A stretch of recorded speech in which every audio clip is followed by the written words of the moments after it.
Blessed love and peace. Surprise, surprise, we back at it.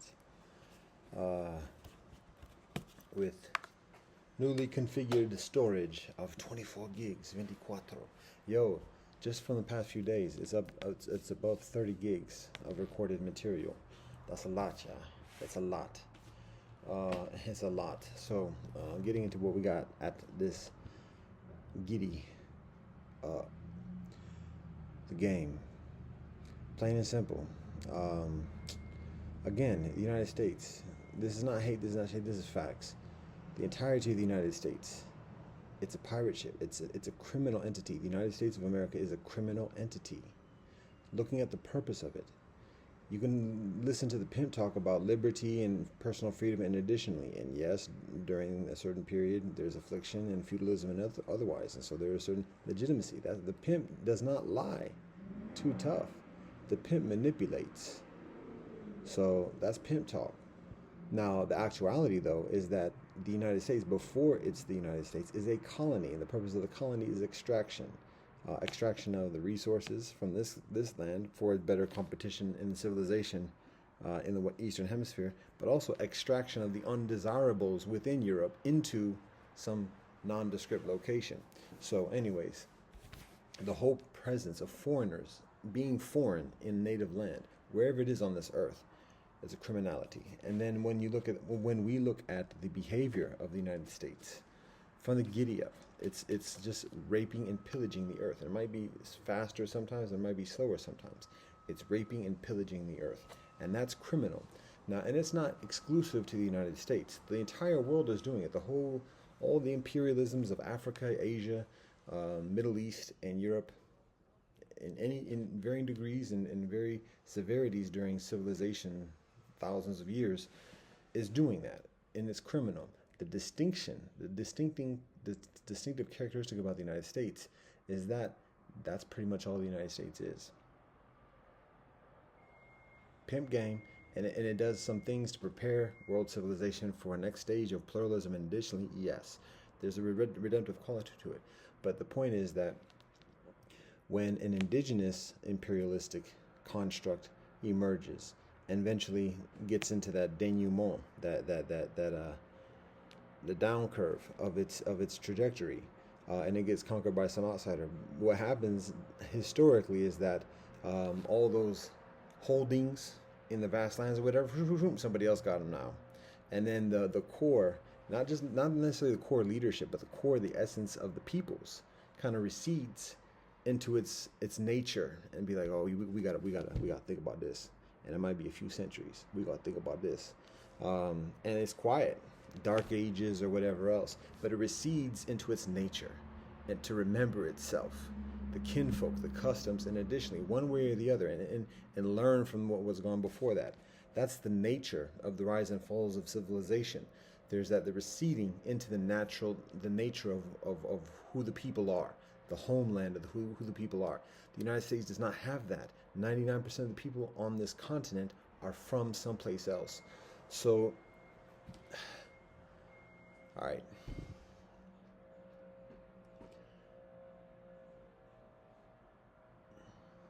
It's a criminal entity without that home base to go back to. So instead of like being like, all right, y'all got this. Oh, no. It's like it's just doubling down and doubling down and doubling down because there's nothing else. Well, there is something else, but in terms of it's sustaining itself, there's a perception of there being nothing else. What the other thing is actually letting go of the construct of the United States, going back to one's roots, one's ancestries. You want to be white, be pure European. Learn your languages, learn your history and your culture. Be European and live in Europe. Be pure white. This is not white land. It's not even just unnatural. It's just a fallacy to think that one can be white here, or to think that one can be black here. Even when you claim everybody's black and everybody black is first and everything else like that, this is native land. If you want to reduce it to a color, it's red land. Whoever lives here is going to be red. You don't like it? You don't like my words? It's not me. It's the nature. You don't like nature? You want to try to blow up the sun? It's the nature. So, all right. What a wow, getting all fiery. I ain't even had breakfast yet. Again. All right. Criminality. It's a criminal. Every citizen is a criminal. Every citizen. I don't want to. I don't want to sound too heated or whatever, because this is facts, and I'm trying to emphasize it because I know it's blinding, but that's not all that people are. But just recognize that people are criminals. Everybody's here. Sorry, this is not even the point. This is the pretext. It gets a little excited because so much denial and so much avoidance and so much like fakery, and that's what we're talking about here. So that's the first thing. Just to recognize that the United States is a criminal entity. Categorically, the United States of America, the government, everything is a criminal entity. Everybody who is a citizen of the United States is a criminal. 100% facts. And everybody who participates, everybody who's invested, who's a citizen someplace else or a monarch someplace else and has investments, has land holdings, titles, buys anything from the United States, is participating in that criminal entity at the very least, myself included, all around. It's all criminality. And there is the absence of, oh, here come the sirens and the whoop whoop. So there's an absence of the redemptive nature that criminal behavior has when it's done in Europe or when it's done by Africa or when it's done by Asia or otherwise. It's like, I won't say pure criminality, but it's like it's high percentage criminality. There are new things that the interaction is facilitating in terms of learning between people's different kinfolk. Everybody here is a criminal. Everybody here is a criminal. That's no cap.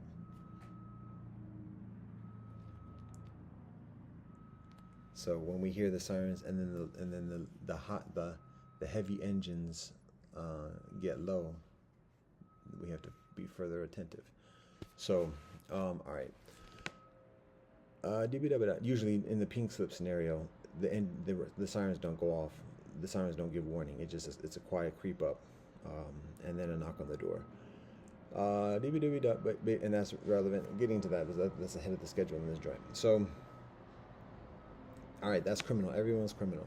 Now, that's important to recognize because in that framework, everybody's fake because everybody's pretending not to be a criminal. So when everybody's running game on each other, whether it's a violent game, whether it's a pimp game, whether it's a stealing game or otherwise, a very prominent, it's bigger than religion in the United States particularly. It's not exclusive to the United States, but it's bigger than religion within the United States. And what it is this: false pretenses. And the way it works is having some kind of feigned legitimate reason for doing something.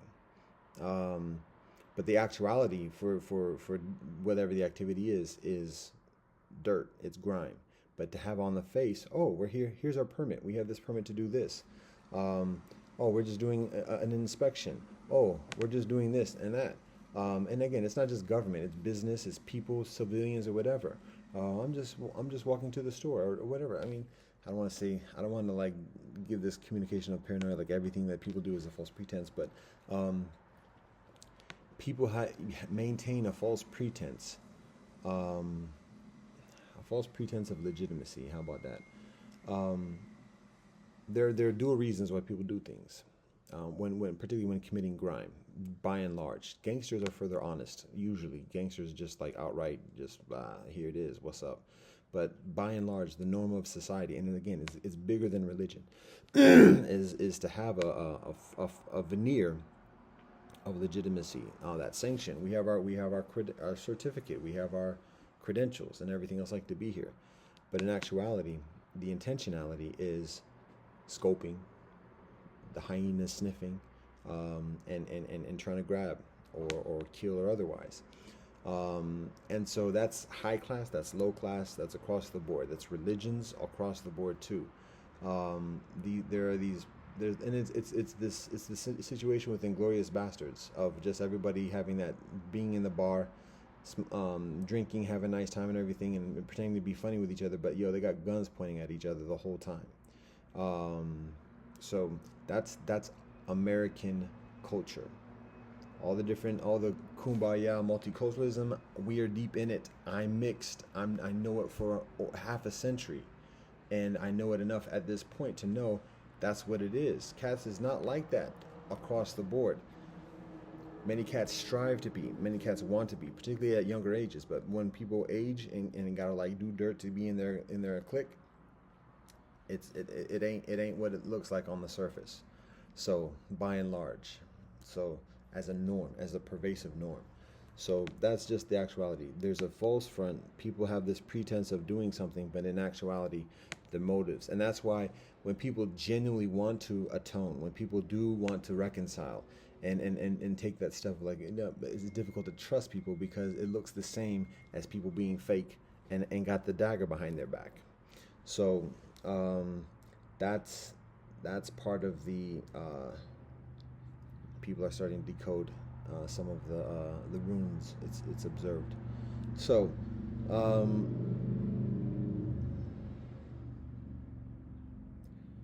that is the other actuality. So, and I'm trying to think of like specific examples. I mean, what the government does is something, but to introduce this as a phenomenon, it's beneficial to have like a clear-cut example that's not like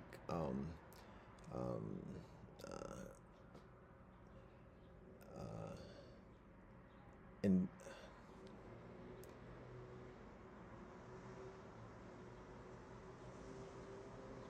that's less dense than what the government does, because there's already so much scrutiny and suspicions and excessive and under concerning what government does. So I can give that example of like inspections, of like, oh, here we want to do an inspection, but it's a way of either showing a presence of we can do what we want to do, all different types of flex moves on a person or a group or otherwise. And so the government just having this pretend excuse for doing something, and it might not even be, it might not be arbitrary or feigned arbitrary. It might be, oh, this is regular inspection for fire equipment, or this is the yearly inspection according to the lease of something. And then even though that's false, get the papers, prepare the papers, falsify the papers as a preparation, just have proof accordingly. So, and that's the mark of a criminal activity, always looking for proof, and always trying to have proof, and always like looking for proof, and always claiming the other side not having any proof. When kinfolk, now we have to be reasoned and provide honest testimony with what we do and what we say towards others. But when kinfolk rely so heavily upon proof, that's a characteristic of a criminal, because an honest kind of be like whatever. So what does that mean? Open book is what we're talking about. Now that being said, that's appropriate to recognize too, in terms of like the perceptions and concerning hospitality amidst affliction, amidst depression. But anyways, going back to this point, everything's a criminal. The United States is a criminal. Everyone's a criminal, and then everyone has false fronts, particularly the adults. False fronts, and it's the false front is actually the feigned legitimacy, but it's just a front for doing grime behind that. So when it's called out, what you doing here? Oh, yeah, I'm just going to the store. Oh, I'm just doing this. So anyways, that's that. Now, that might be less convincing for an outsider, or for somebody who's younger and less experienced in like the betrayals of these fronts. And so it's understandable. It's difficult for me to think of another example that's further clear cut. But yeah, I can try to think of like something personal, but there's further things to share right at the moment, and being mindful of that. And again, this is not another 3-hour joint. Let it be said now, this is not another 3-hour joint. So, God willing, this is not another 3-hour joint.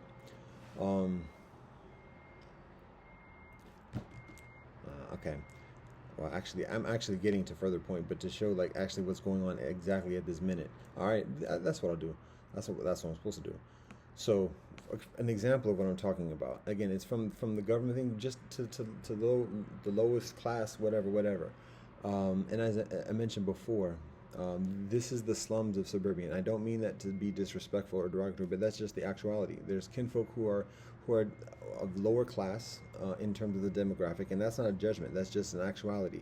And the reason why that has a relevance is because kinfolk in this kind of condition tend to have a further susceptibility and involvement in things like drugs and alcohol, sex and violence, and thus be tend to be further weaker in terms of um, resisting temptation and being bought to do different things. And to be honest, most of the kinfolk here are not violent, but it's just doing things like kicking up dust and provocation and otherwise.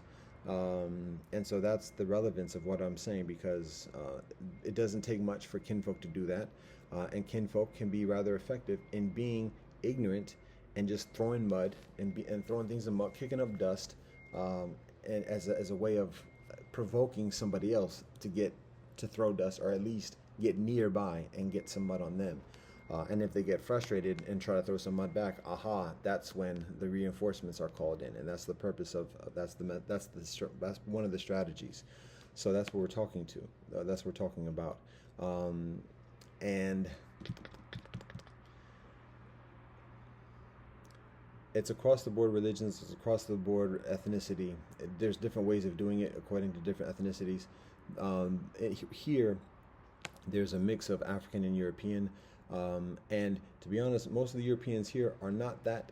Well, it's a duality. It's interesting because, to be sure, like the Europeans in like the higher income areas or whatever have a very strong, are on a crusade, to be honest, which involves essentially the annihilation of kinfolk who are of darker color, and particularly people of African ancestry. Plain and simple. Let's be honest. That's what it is. That's what America is. That's part of what America is. And so the one thing that people of European ancestry, white Americans, have a tolerance for is for black folk or other people of color folk who are in the dominion, to be obedient slaves, whether it's a religious slave, whether it's a labor slave, a professional athlete, or otherwise. That's no shade. That's facts. So, so that's it. That's the only ones that white America tolerates.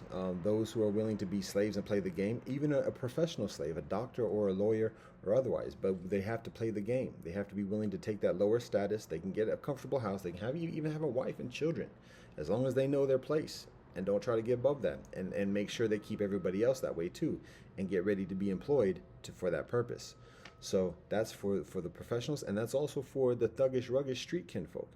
That's the mentality, and that's like the severe hostility. There's no middle ground. There's no recognizing the legitimacy within a person of African ancestry. There isn't. There's a feigned pretense of PC or whatever sometimes, but otherwise it's a distance. Don't even deal with that, because acknowledging that undermines the essence and the foundation of America. So white America in the suburbs, in the comfortable places, doesn't even deal with somebody of intellect or whatever. They send other people to deal with that, because even to show legitimacy undermines themselves, but then also shows to their followers that, oh, wait a minute, all this like swagger and everything else like that, what's going on? And things fall apart. So that's one thing. And so it's employing others, like yesterday, the brethren here. And that was even like employing people to employ people to employ people.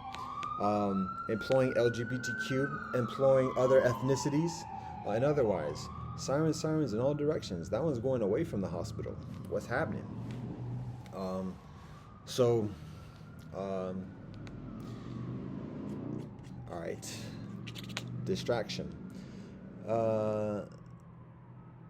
So that's white America. Now the white Europeans, not all people of European ancestry have that type of severity. It's the mainstream, but there are many people of European ancestry who resist that, and then get penalized and outcasted because of that. Get kicked to the slums, get their scholarships revoked, get kicked out of school, get kicked out of their house because they're not going to sign on to that program either. And then they get abandoned, and then black folk take advantage of kinfolk because, oh, there goes the white person we can take advantage of. And so that's like the nastiest of the game. So even when European kinfolk resist like going through the ranks and playing that game, still catch hell on both sides, and very often again, then get into the drugs and alcohol and just escape and just kind of like resort to a life of just like existing, because that's what's available. So that's one of the challenges. Now, one of the things also, to be honest as well, and this is one of the difficulties, is that even with what we experience, say again, in what we experience, even when many European kinfolk are resist like those ascensions, what we observe is still, particularly amongst quote unquote the lower class kinfolk, there's still a very derogatory like mentality towards people of African ancestry. This is a presumption of inferiority, even when it doesn't have the same hostility and intentionality of annihilation from the higher echelons or whatever. There's still this just like, we're helping you out, but just be grateful, or like just, you know, recognize that you're still a minority, quote unquote, and everything else like that. So there's still a very domestic, subordinating, and racial, it's not even just prejudice, but it's just a superiority kind of psychosis that even a benign, like and it doesn't recognize that it's that its perception of inferiority of others is like not just inaccurate but malevolent, and when trying to help people, and then when people resist and like no thanks, like whoa, what, see, that's they were right about you. So that's part of the challenge, that even when kinfolk think that they're helping and trying to like, and at genuine cost from the rest of mainstream society, but still having that thing of less than, others are less than and otherwise. And so, and being like just disgusted that people aren't grateful for the charity of the attention or support or otherwise. And so that's part of the challenge as well. Now, that being said, so again, like the higher echelons, the people who quote unquote own the buildings here, and additionally, that's further towards the hierarchy, at least here in the Cuyahoga area, within society, and the ones who are pulling strings and additionally employing people to employ people to do things and otherwise. So it's corporate entities, it's old money families, it's new gangster startups and LGBTQ consortia and otherwise. Rice.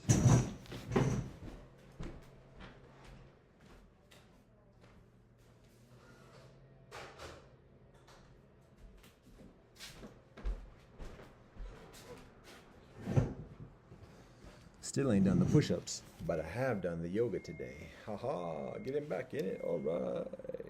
Hallelujah. Give thanks and praise. Alhamdulillah, Baruch Hashem. Jayom Mado Shishi Ahu. So,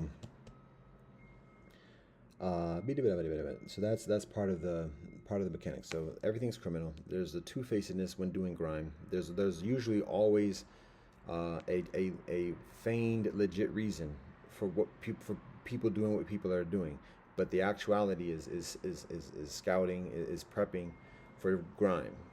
I mean, that's the general modus operandi, and it's bigger than religion. Like, it's the culture around society, concerning courses at universities, majors and hirings and firings and reasons why people are hired. It's not to do that job on the record. It's like to be the negator for whatever, for that company. So that's and that's appropriate to recognize as well, that much of the law and much of the authority, or the claimed authority within the United States, isn't about law and order or the well-being of people. It's not about maintaining a benevolent social order. We're having a drive-by with the squad car now. It's not about the well-being of people. It's not even necessarily about order. It's about keeping people in place and to keep things as it is. And so there's this pervasive culture, ethos, and law of not getting things done. Oh, that's just going to be so much. Oh, there's a lot of paperwork. Oh, that's a long process. That requires a lot of like checks and everything else like that. And so to do like something of substance, something significant, It's just, oh, you need a lawyer for that, and that's going to cost money. And then you got to get a permit, and then you got to get that license, and then you got to have residence for 2 years, and then you got to do this and that and the other. And so things are designed not for things not to get done. Buildings are abandoned for decades, rotting, public health hazard. But I can't do anything with that. No, I can't. No. So does that sound selfish and self-motivated? Everything has an element. So, there's excuses. There's the reasons. Oh, that there's ways of doing things. This is the law. There's a process, and it's legitimacy for there to be processes, and additionally, but those become excuses for just not getting something done. And occasionally a group might be able to like get through all of that and whatever. But then, like, very often, any kinfolk who have that capacity at some point, like, get enveloped in the workings. Sometimes the LGBTQ is able to do that just because how pervasive the corruption is, and getting organized, and being able to leverage the grime that society is doing, and plus maintaining the ethnic homogeneity.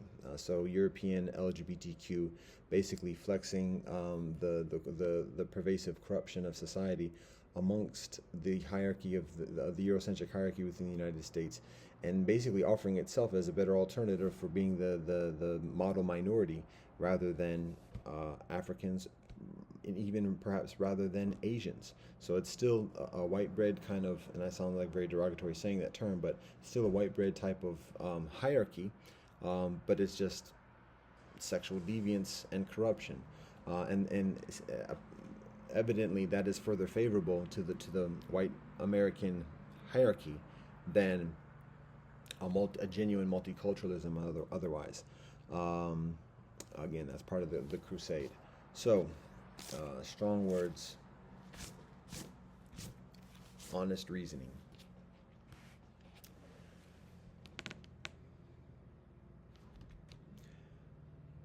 And how that plays out. Like a scene, it wasn't yesterday, it was 2 days ago now. A scene from 2 days ago where the hierarchy, and it's a plutocracy. There's a number of there's a number of factions and consortiums that are competing against each other, but at the same time colluding with each other to try to keep other entities outside, particularly from Asia and from Europe at this moment. There's a vehemence against Europe, to be honest, because that's perceived as the most viable and proximate replacement of white Americans, because white Americans without rootedness are very replaceable by new generation, new immigrant Europeans. Look very similar, can talk very similar now, listening to YouTube and the internet. And so it's very difficult to distinguish between a white American and a European within many eyes of the world. And so that's a very serious threat. So the plutocracies that are pulling strings and everything, having the titles to buildings and vast land estates, and additionally, and thus determining who lives where, what companies establish their offices where, big buildings in the center city, and additionally, public square here in Cuyahoga area. That's part of the plutocracy. I've said it before. The Shaker, I don't even know what to be honest, I'm less familiar with like what the contemporary institutional representation of the Shaker community is, but obviously it's very influential because there's Shaker Heights, and then there's also Oberlin and otherwise. And that's not shade. We're just talking about what the conditions are. Western Reserve is a very prominent joint, but there are other joints as well. And these aren't just like local. These are joints that come from the East Coast primarily, and from the East Coast come from Europe. So this is part of the lineage. Like when folk talk about La Cosa Nostra and talk about Sicily and otherwise, same thing with these European institutions for hundreds of years establishing these methodologies. And so after getting to a certain point of prominence, now it's a matter of having intermediaries, of not necessarily subsidiaries, but just intermediaries that do the dirt work. And so at this point, Little Italy is one of the intermediaries, because now, well, all right, that's relevant. It's one of the intermediaries, and it's on the ground, and it's a distinct entity. But and if anybody's going to take the fall for whatever, rather than, and this is the strategy, not necessarily the intentionality or the eventuality, but rather than University Circle taking the fall, or Case Western Reserve taking the fall, or Western Reserve or other big mainstay Eurocentric institution in American institution, it's a little Italy, and then it's a negotiation, just like Sweden and Italia in the World Cups and stuff. It's okay. You do this, and if this happens, we'll let you like backtrack over here to a Parma or to some other place of other, and we'll give you some subsidies to rebuild and otherwise. But we are going to have to sacrifice this right here, and we'll try to do it in an optimal way.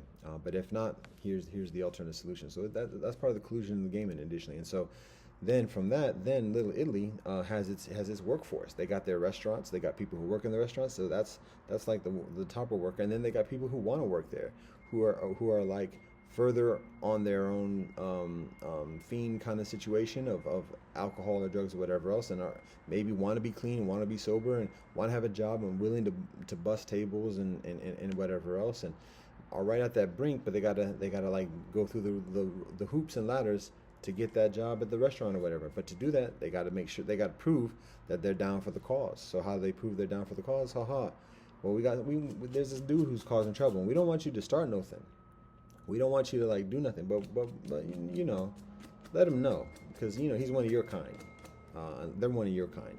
So we need somebody who can be like strong and da da da da da. That's the first time I see that brother in life, to my knowledge. But somehow he knows things about me, or claims to know things about me. So, but that's an example of that. But at the same time, it's the facade of it is, they're just sitting outside, parked perpendicular to the parking lanes, like obstructing the traffic in the parking lot, and they're just standing there chopping it up for like 10-15 minutes until the brethren has to take a piss and urinates on the sukkah. The day after I came back from sitting in front of the cigar shop at Little Italy. So the facade, the pretense, and the brethren residence car is now back in the lot now. The pretense is, just hanging out, just dropping them off from work, just shooting the shit, da da da da da. That's the pretense. That's what we're talking about. That's the false sense of legitimacy or whatever else. We have a right to be here, haha, individual rights, da da da da da. But taking a piss is crossing the line, and that's when we have to step up, because it didn't say anything until that happened. So chop it up in front of the window all day. Not actually, but pissing on the sukkah tent, the sukkah schoolhouse, that's crossing the line. And then when addressing it and just laughing, like knowingly, that's okay. All right, that's just like, and then all right. So that's an example of the facade and like the mechanics at work. And the purpose of that, again, is to provoke, is to get a response, is to get me to get loud. So then once that happens, then another resident calls, either intentionally or unintentionally. Most favorably, it's unintentionally, like another neighbor just genuinely or feigningly doing it, because everybody's a criminal, everybody's involved. And that's important to recognize, that even when people aren't intentionally meaning to do things to hurt people, people have an intrinsic motivation just to like go through the motions. And the serious criminals know that, and then play to that, so that in doing the provocations, either the provoking agency, kinfolk who are right outside, can say, call this guy's da da da da da. I live here. I'm out here with my friend, and he's saying threats and this, that, and the other. Yeah, we want somebody to come through. He's done it. He's doing it again. I haven't done anything to anybody, but just because people have done things to me, then that's utilized as a track record, feigned. Police already know better. The city already knows better. The judges already knows better. The doctors already know better. We can talk about that too. By the grace of the Most High, everything is the Most High. Everything is the Most High. And actually, we have to get to that too, because my own shortcomings and how I respond is also my fault. And doing better in terms of what the Most High presents in front of us. So it's important to recognize that too. And this is not going to be a 3-hour joint, God willing. So, all right, continuing on. That's part of the scenario. So That's one part of it. If the people call themselves, oh yeah, there's this guy, he's yelling and saying threats and everything else like that. Beep, beep, beep, beep, beep. We got calls of concern, blah blah blah blah. And right there, that's enough for being pink slipped. Particularly depending upon how a person responds to guys with guns coming up and saying, "What's going on here?" And otherwise. So the favorable scenario, and maybe what's trying to see if it could happen, is if the kinfolk kick up dust, and then rather than they themselves calling the police, a bystander who doesn't have a direct involvement, who doesn't have the same kind of evidence of affiliation, just hears me talking loud, because that's on record. I'm talking loud. People can hear around, and just a bystander saying, "Yeah, there's this guy." If I was standing in somebody's face, that might have been scary for somebody to just see or walking by saying, "Yo, there's something going on." I'm sitting down. So right there, even though I'm raising my voice, I'm sitting down at a distance. That's part of the training and part of the grace of the Most High. So if somebody's seeing that, they have to like put that together, just intuitive, like the feel of that is like, yo, he's raising his voice, but he's sitting down.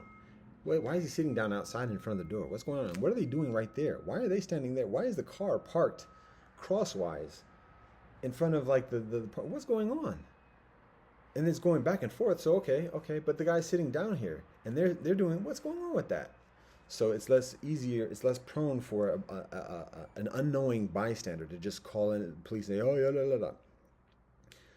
But that's the thing. That's a primary methodology is just provoking, kicking up dust, doing all types of disrespect, and pushing the limit, pushing the line to get a response. And then when somebody responds, even just with a loud voice, it was done just a few months ago with my neighbors concerning the Sukkah schoolhouse, and the threat of calling the police. And I say, call the police and see what happens. The police already know, and it's very expensive. So there's consequences for everything that you see and that you don't see. And the kinfolk are increasingly seeing the consequences, as I said, and I can talk about that, God willing, in a minute. So, anyways, that's part, because we are disciplined. We are honest in our intentions. I'm not trying to go out and antagonize. I'm not trying to go out and antagonize when I go through Little Iliad. My point is not to piss on people or disrespect or devalue or denigrate. We need kinfolk to be themselves. Literally, we love the kinfolk from Little Italy, and when we say punk cowards, that's facts. And we love kinfolk, and that there's better ways of saying that. But anybody who shares that criticism, we invite them kinfolk to get on the front lines on the streets and talk that talk, and show us better. So meanwhile, this is the best we can do in the moment, because there's kinfolk who do not respond to the contact. It's not. I didn't call him an N-word. I didn't call him. I call him factual what he's doing. He's a slave because he's working for somebody else who's a punk coward. The whole consortium, LGBTQ, are punk cowards. That's facts.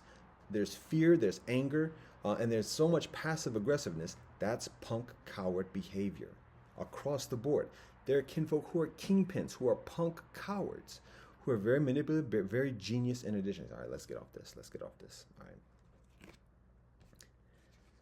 There are better ways of saying it, and I'll get to that too. And I'll give an example about better ways of doing it too. Just what happens here. The emphasis here is the facades and how people the provocations, and even just again the distractions. It's been days now this week that has kept me from doing other things, and that's part of the purpose as well, because I'm in the process of another project, an assignment, and so in these hierarchies of me doing these assignments and us doing these assignments, for it to be delayed and otherwise. The completion of these assignments further advances the realm and the experience of honesty in the hierarchies, and that unseats and ungirds. And so even just delay and this, that, and the other is part of the intentionality, even if not stopping, or even if not actually able to like ring the alarm or whatever else. So that's one example, and it's on a daily basis. And it's on a continual basis. The provocations, whether when it's intentional, when it's unintentional, it's just it's the conditions. And there are Some of the methodologies are intentional and specific towards certain targets, ourselves included. Some of it is just in terms of like general, like causing static, causing malaise, causing just like depression and stress. Um, and just like in military tactics, like if there's a militant faction in warfare, and particularly urban warfare, um, in guerrilla warfare particularly, if there's a militant faction that's doing these hit and run type of tactics, and it's difficult to catch the kinfolk directly, then the other side carpet bombs the entire community as a punishment, to provide some kind of motivation for the own community to put forth the militants and stop supporting the militants. I mean, we can talk about different examples where that's evidence at this moment. It's similar within the suburban thing of like, here's this uppity so and so, or this uppity up so and so crew, and so now we've got to do things that are going to be demoralizing for the community, whether that's unnecessary construction things where we hear beeps and beeps and beeps, and drills and saws from early in the AM till in the darkening hours of the day, just causing stress, literally kicking up dust, and doing. I mean, yo, here's our permit and here's our project. Yeah, this is utilities. Oh, we're doing communication lines and cable lines, or we're fixing the plumbing or whatever else. But there's further motivation. Is it that serious? Like serious? Study the game. You can look at the tactics of the FBI dealing with the was it the David Koresh and the Branch Davidians. And now that's a severe example, but one of the tactics was irritation of playing rock and roll music and things that just sound silly. The government doing as a way of provoking and getting under the skin and into the heads of the people, to get frustrated and even just like break themselves up and additionally to the point where they're further vulnerable for invasion. So that's the contracts here, and that's not hyperbole. That's actuality, and it's because the whole thing is criminal. It's whole criminal. Obviously there is a legitimacy in maintaining buildings and additionally, but that pretense is utilized in an excessive way to do other things, and it employs people to do it too. And so the kinfolk, regardless of what ethnicity the kinfolk are from, European, African, Latino, and otherwise, everybody who is involved and everybody who participates, even when newly immigrant, are being criminal and are accountable for such as well. And that's not hate. We're not hating on anybody. We are everybody. We love everybody. We're talking about behavior, and everybody is accountable to that, including ourselves. And so there's no allegiance just based upon tribalism at this point in the world today. If anything, if people want to do that allegiance on tribalism, stay in your hood, on your land. But when kinfolk are on another land, it's a different deal. So even native kinfolk who are aligned with the government, and additionally, and native kinfolk know that. I'm not gonna get on that right now, because already we're talking about 1% of the population, and that we need to hold up on the scrutiny there. But that's actuality too. So even when kinfolk are native, but like working for the imperialist criminality, it's taking on that guilt of the imperialist criminality too. So, but we're not gonna get too much on that at the moment. Just that's stated for the record. Okay, scene. Now, again, kinfolk who are employed. Yo, I just got here. This is my job. This is me. I'm feeding my family. And additionally, we respect that. But guess what? You're feeding your family is depriving us of feeding our family. So, if you want to play that card, we recognize that. But that has no legitimacy. It has insufficient legitimacy concerning the actions. But we're not doing anything to anybody. We're just doing this. Be mindful. Be mindful. Because everybody's part of the game, and at the end, at Judgment Day, there are no excuses. We didn't know this, that, and the other. Both Pharaoh and the man in prison, shackled in prison, experienced the consequences of the curses. That's not my power. That's not my threat.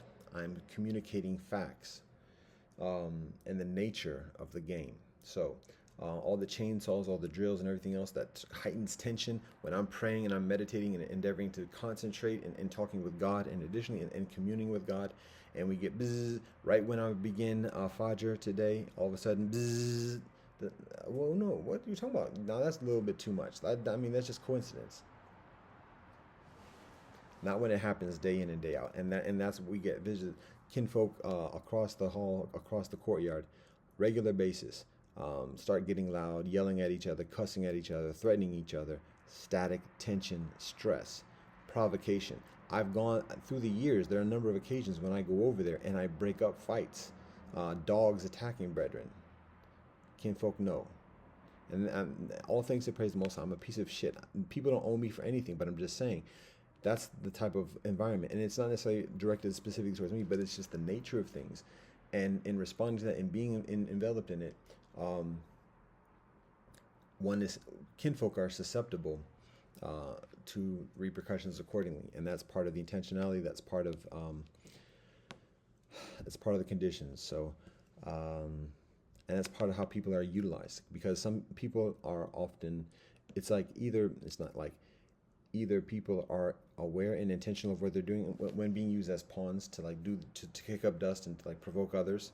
Either people are intentional, either people are oblivious and are just caught up in their own delusions and kind of semi-consciousness.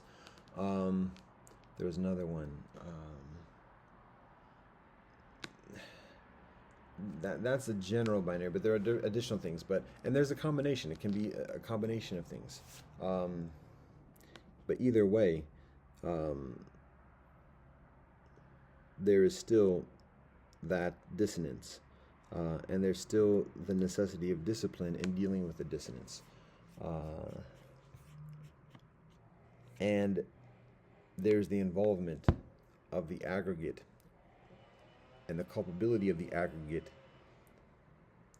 in the dissonance.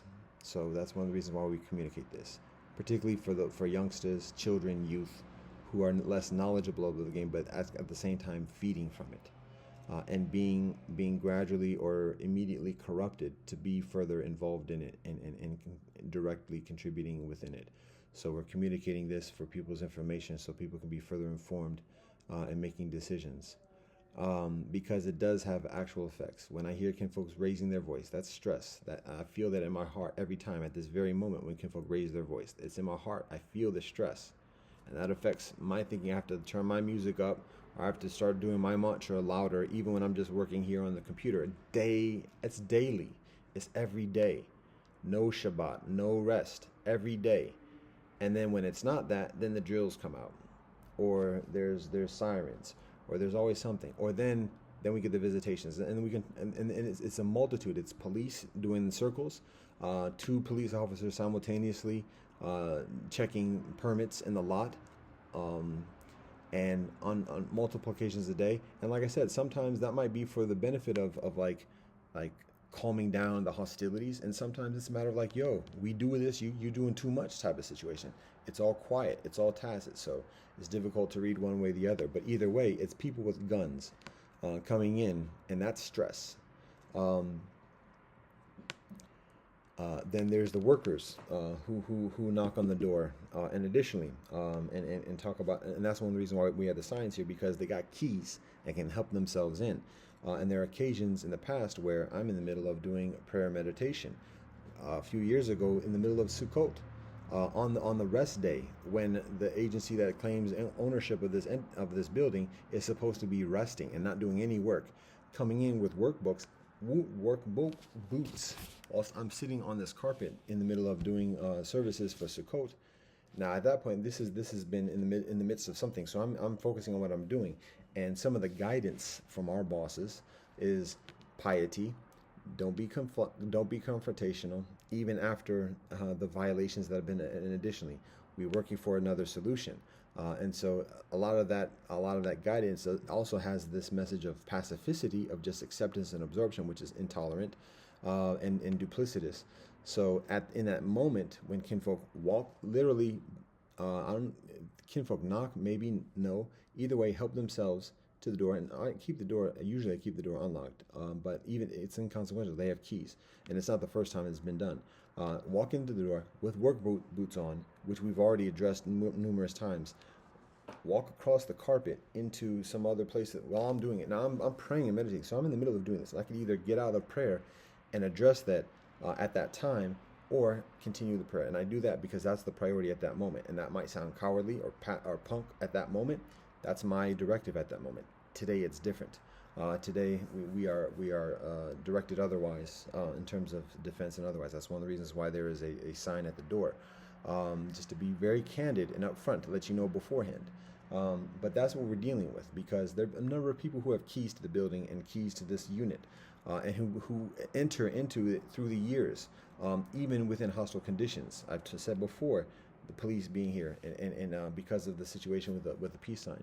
So those are that's direct violence and direct violations against us here in this exact space that you can see behind me and around me. That's the immediate violations that are being done.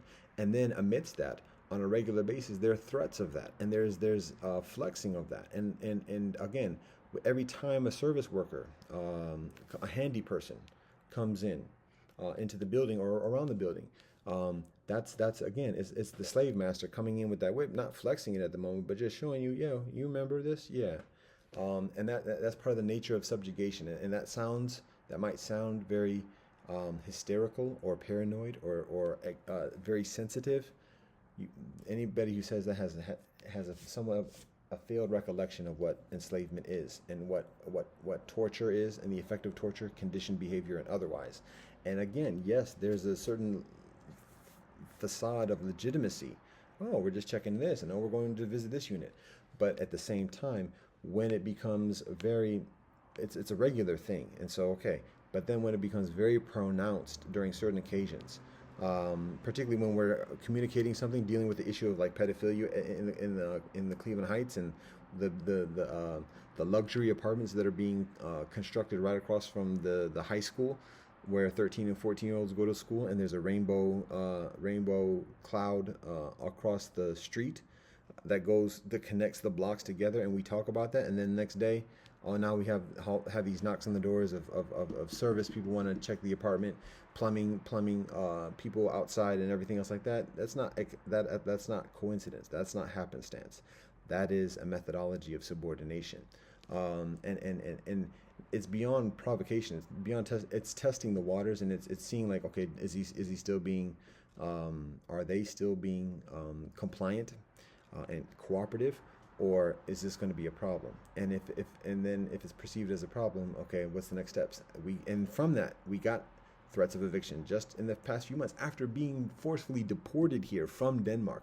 Now getting threats of, or a few months ago, getting threats of eviction. Later, it's communicated, oh, no, we're not going to do that. Why not? What happened? People are learning better, and that's not us. That's not ego. We have no power. All thanks and praise to the Most High. And I'll speak to that now. And we got to wrap this up, because I'm not going to be here for 3 hours, God willing. Got other things to do 3 hours from this point, God willing. Seriously, got to go. All right. I mean, again, all thanks and praise to the Most High. I'm a piece of shit. I am no better and no worse than anybody else on this earth, ever. I walk with God. Everyone is a child of God. Everybody goes to heaven. Everybody answers for everything everybody does, and everything everybody says, and everything everybody thinks in this life before returning to heaven. So, that being said, I'm going to just share some scenarios of the lessons that are learned. This sounds so ego. I just have to be factual. And people can challenge it. People can call me crazy. People already have called me crazy. And people have already experienced the consequences of that accordingly. I'm a piece of shit. But this is facts and truth. And at some point, people have to ask do they know anything? Because everything we understand or whatever is based upon what others communicate. Everything we experience ourselves directly is fleeting. It's a memory. So we can at some point like get paralyzed with just what is actually truth. What is fact? Like Caesar about to crucify Jesus. But it's what we feel in our heart. So now I'm just going to share this. Over 20 years ago, the police in Potomac area, Washington, D.C., and this wasn't just an isolated incident. This is part of like a buildup on the president of the Black Law Student Association and da da da da da da da. And then the police beat me down with my roommate with me, beat me down to the ground, and then charged me with a federal felony assault, 25 years, federal penitentiary. Eventually, the United States versus myself, the United States breaks itself. It drops the charges. It gets at the day of trial. It gets negotiated into papers. Basically, if I don't get arrested for the next year, the charges are dropped. The reason why I agree to that is because it's important for the United States to break itself and to recognize that the charges were bullshit. And the only reason for the condition is I was worn down. It was a tough, grueling campaign for a number of months, all the way through the entirety of that semester. And so yeah, I was ready. We were ready for trial. If we're going to go to trial, we'll go to trial. And now I think about like what would have happened either way, either verdict for it to have gone to trial. But either way, I took that deal. If I don't get arrested for the next year, and I was on faith and trust, actually still in the government, because the police could have the next day just arrested me for bullshit, and right there that would have triggered the agreement, and as a violation. Oh, he got arrested. It wasn't even a matter of if I had done anything, but if I even just I got arrested. So it was a test of faith. The government was seeing if I still had trust, a semblance of trust, and law school and the whole enchilada, seeing if I still had trust in the system. To be able to take that deal, because that was 25 years federal penitentiary, and there was not playing with that. So anyways, but the actuality is that the United States breaks itself, drops the charges. I didn't get arrested. I did commit crime. I did do dirt, and I still didn't get arrested though. So technically, the charges are dropped when there was a hearing accordingly. Now there's consequences for that, because I was beat down for no good reason. I was beat down. And then double up on that, charged with a federal felony. That's wrong. And there's karma. And the karma, part of the karma that's experienced was 9/11. Now, am I claiming ownership over it? No, not necessarily. Everybody's involved. First of all, recognize that the 9/11 is primarily committed by the United States. To recognize that. So because that's the case, we're going to just be honest about that. Just be honest about that. The United States is responsible for 9/11. Primarily. There are a number of entities that are involved, the number of entities that are responsible. The United States, the government, and not just the government, but other entities amidst the United States, corporations otherwise. The United States is responsible primarily. I'll say it again.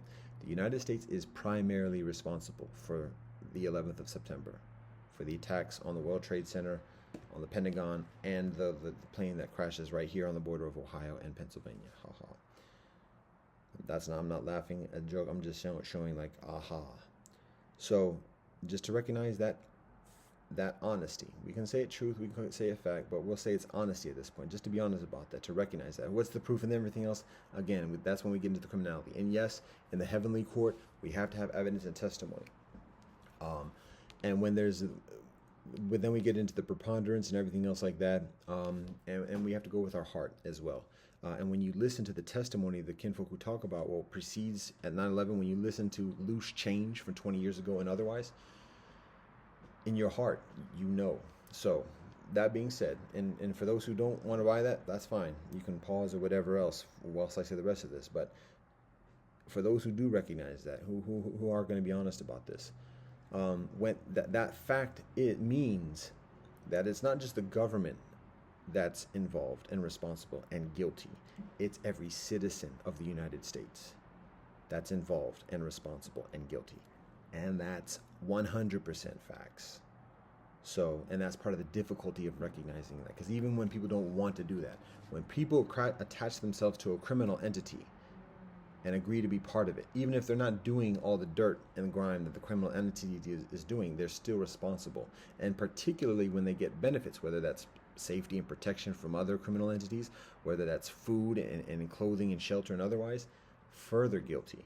And that's part of the difficulty of recognizing the truth of what the United States government is doing, because every citizen is doing it. Every citizen is involved. Every citizen is feeding and benefiting from that. Not just citizens, myself too, and other kinfolk who are feeding from what the United States is doing. That's the difficulty of recognizing that honesty. However, that's facts. So when we're able to recognize that the United States is primarily responsible for the 11th of September attacks on the World Trade Pentagon and in Pennsylvania, Ohio, and the United States citizens are leaders and responsible authority within the United States.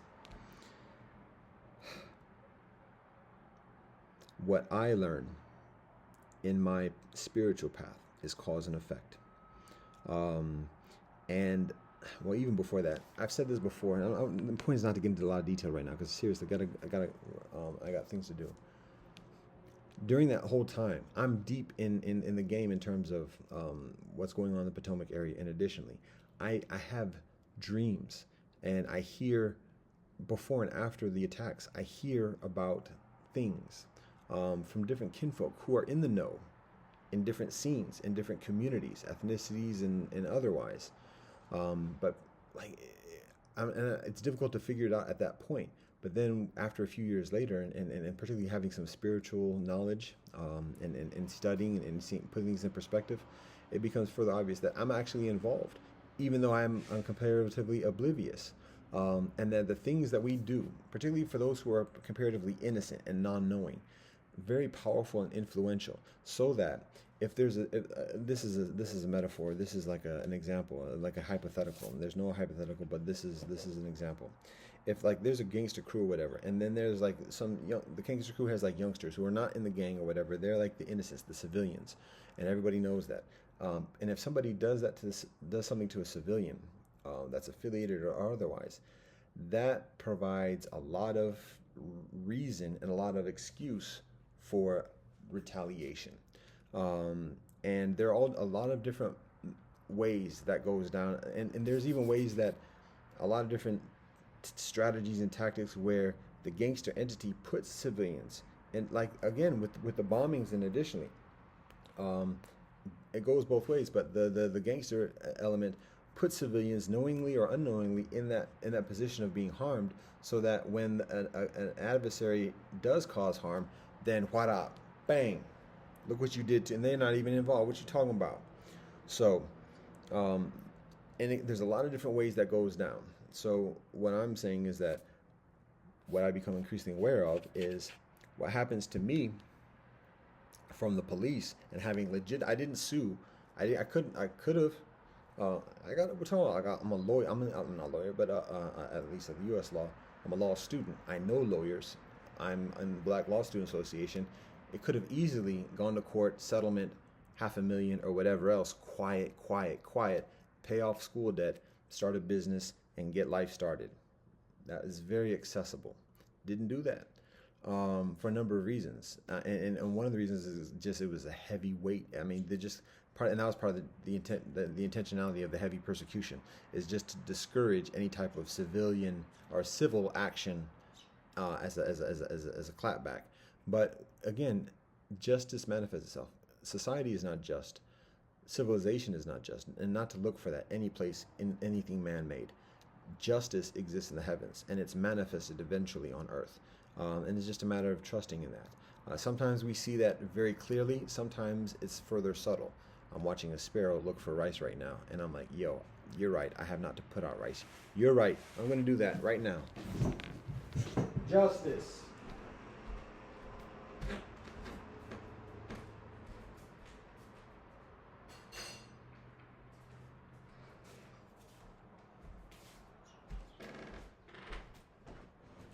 You think the sparrows don't know? Don't sleep.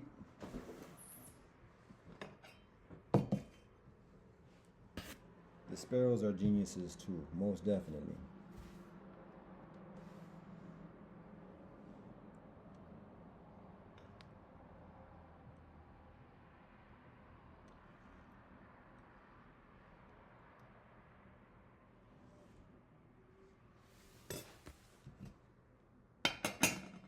Ay, me.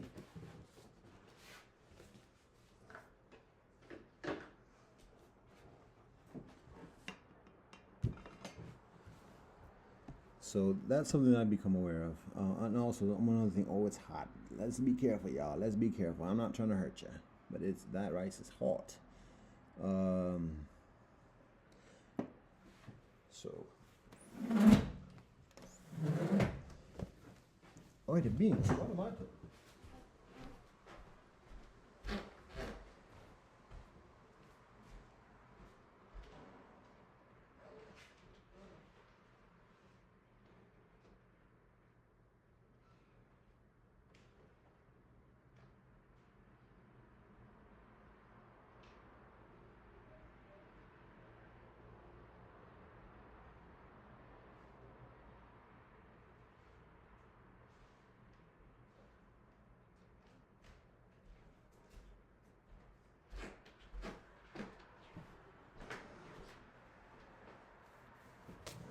Still on it.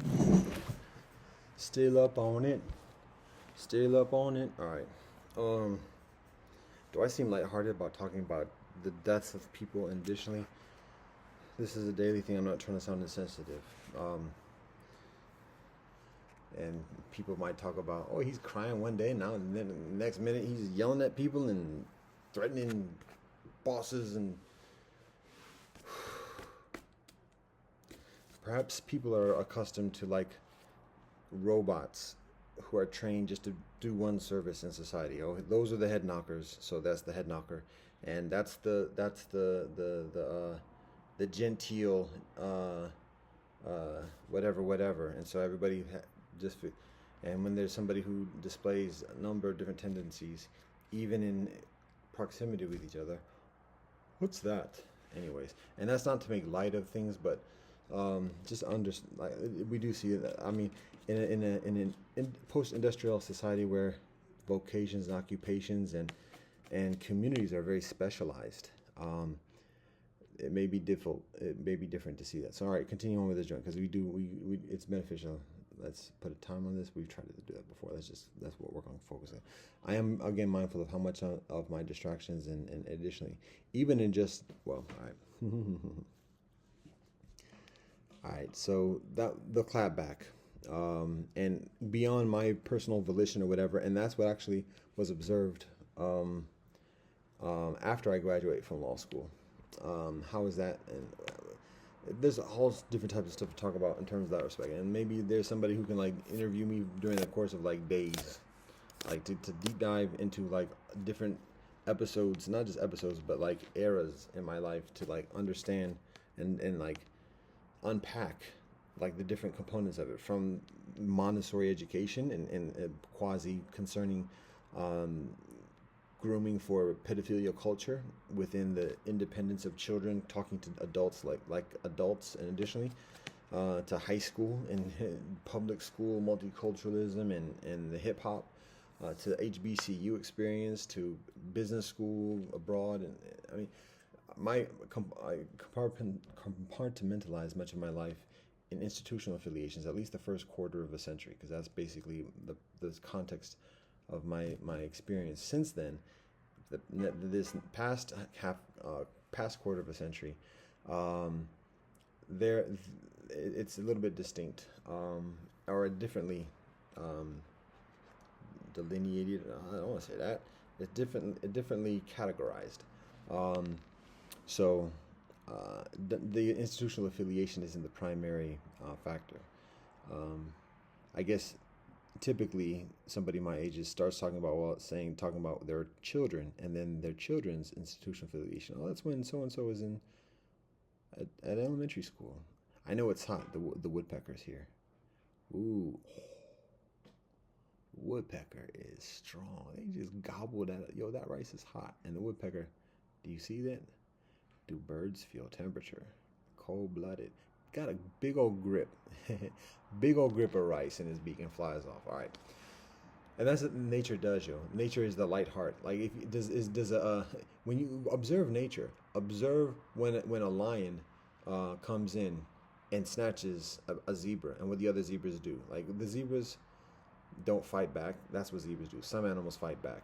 But the point is, like, is I'm not going to denounce like funeral and grieving and everything else like that, but there are things that animals experience and then just keep on like nobody's business. I mean, the fact that the regularity is particularly amongst mammals, like a rodent or otherwise, may have carry the babies for whatever term it is, and then give birth to like 8 and only 1 or 2 make it. A bear giving birth to 3 cubs and only 1 makes it or otherwise. It's like the regular tragedies that animals just be like, yo, where's the food? That's it. So, and it's not callousness. It's just like we're in the wilderness. This is life. So, all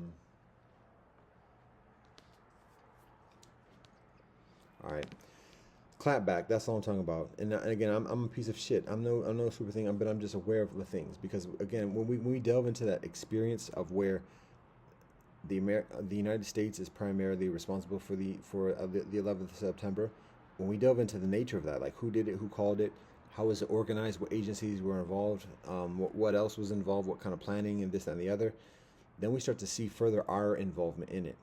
And me being in law school in the Potomac area, amidst lawyers and entities that are in the government, and additionally, we are right there in that proximity, even without knowing it specifically.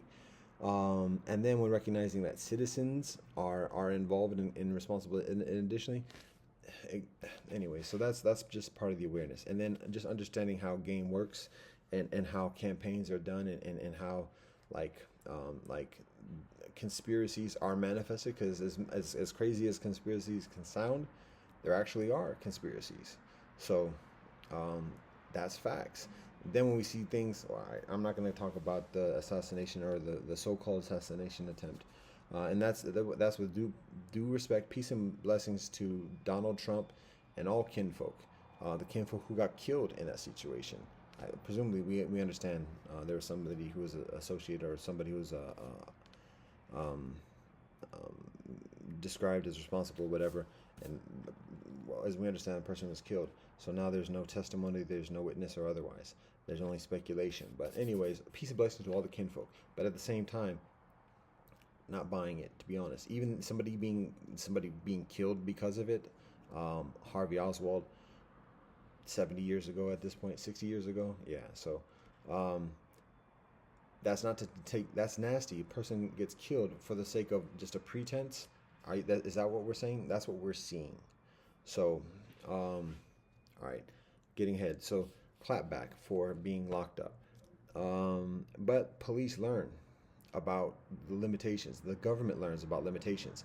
So by the time I graduate from law school, and it's not all about me. I'm just communicating what is observed in my personal experience about conditions and significant things accordingly. Instead of the police trying to get at me at that point, because again, there are consequences when any authority on earth, kings and democracies and LGBT, when any authority like goes to a certain level against anybody, there's clapback, and it's not from that being itself or herself or himself. It's from the universe. It's the law of God, the way of God, the will of God.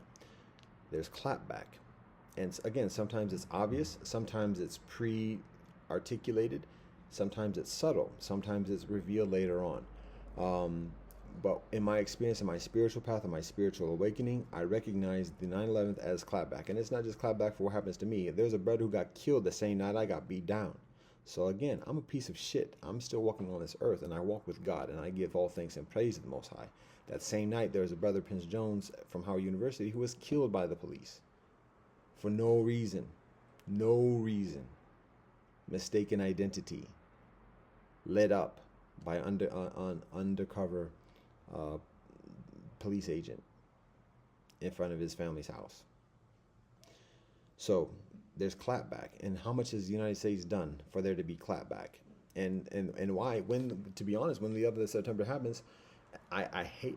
It's very painful for anybody to die, and to see people falling from the windows initially. That's terrible.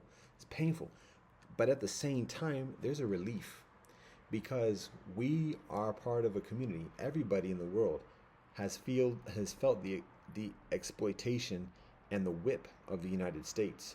And when anybody, even the United States itself, breaks that stronghold of the master's whip or whatever, there is a relief of finding, wow, okay, there's some kind of balance. Now, we don't wish that, we don't want that, but that's the nature of it. When an entity has been doing so much nasty to kinfolk, to see something as a perceived consequence, regardless of what the explanation or the official verdict is on it, there's a relief, even just very temporary, very selfish or otherwise. It's very difficult not to experience that. Now, I don't go around at that time or since then saying, oh, thank da da da da for that. Some people do, some people don't. But I can't deny that. And so anyway, all right, when I get locked up, just very shortly thereafter in psych ward, just graduated from law school, and then refused to get on board, refused to get on to the hate Muslims or hate terrorists or anything, all that stuff that America was doing, the us versus them mentality.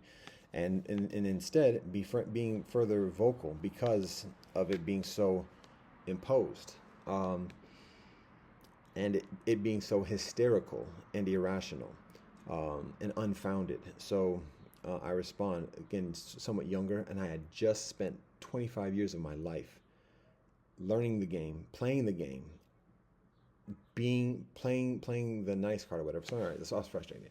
And so locked up in the psych wards, because at that point it's beyond the endeavor of disciplining me or controlling me is beyond the hands of the police and the legal system.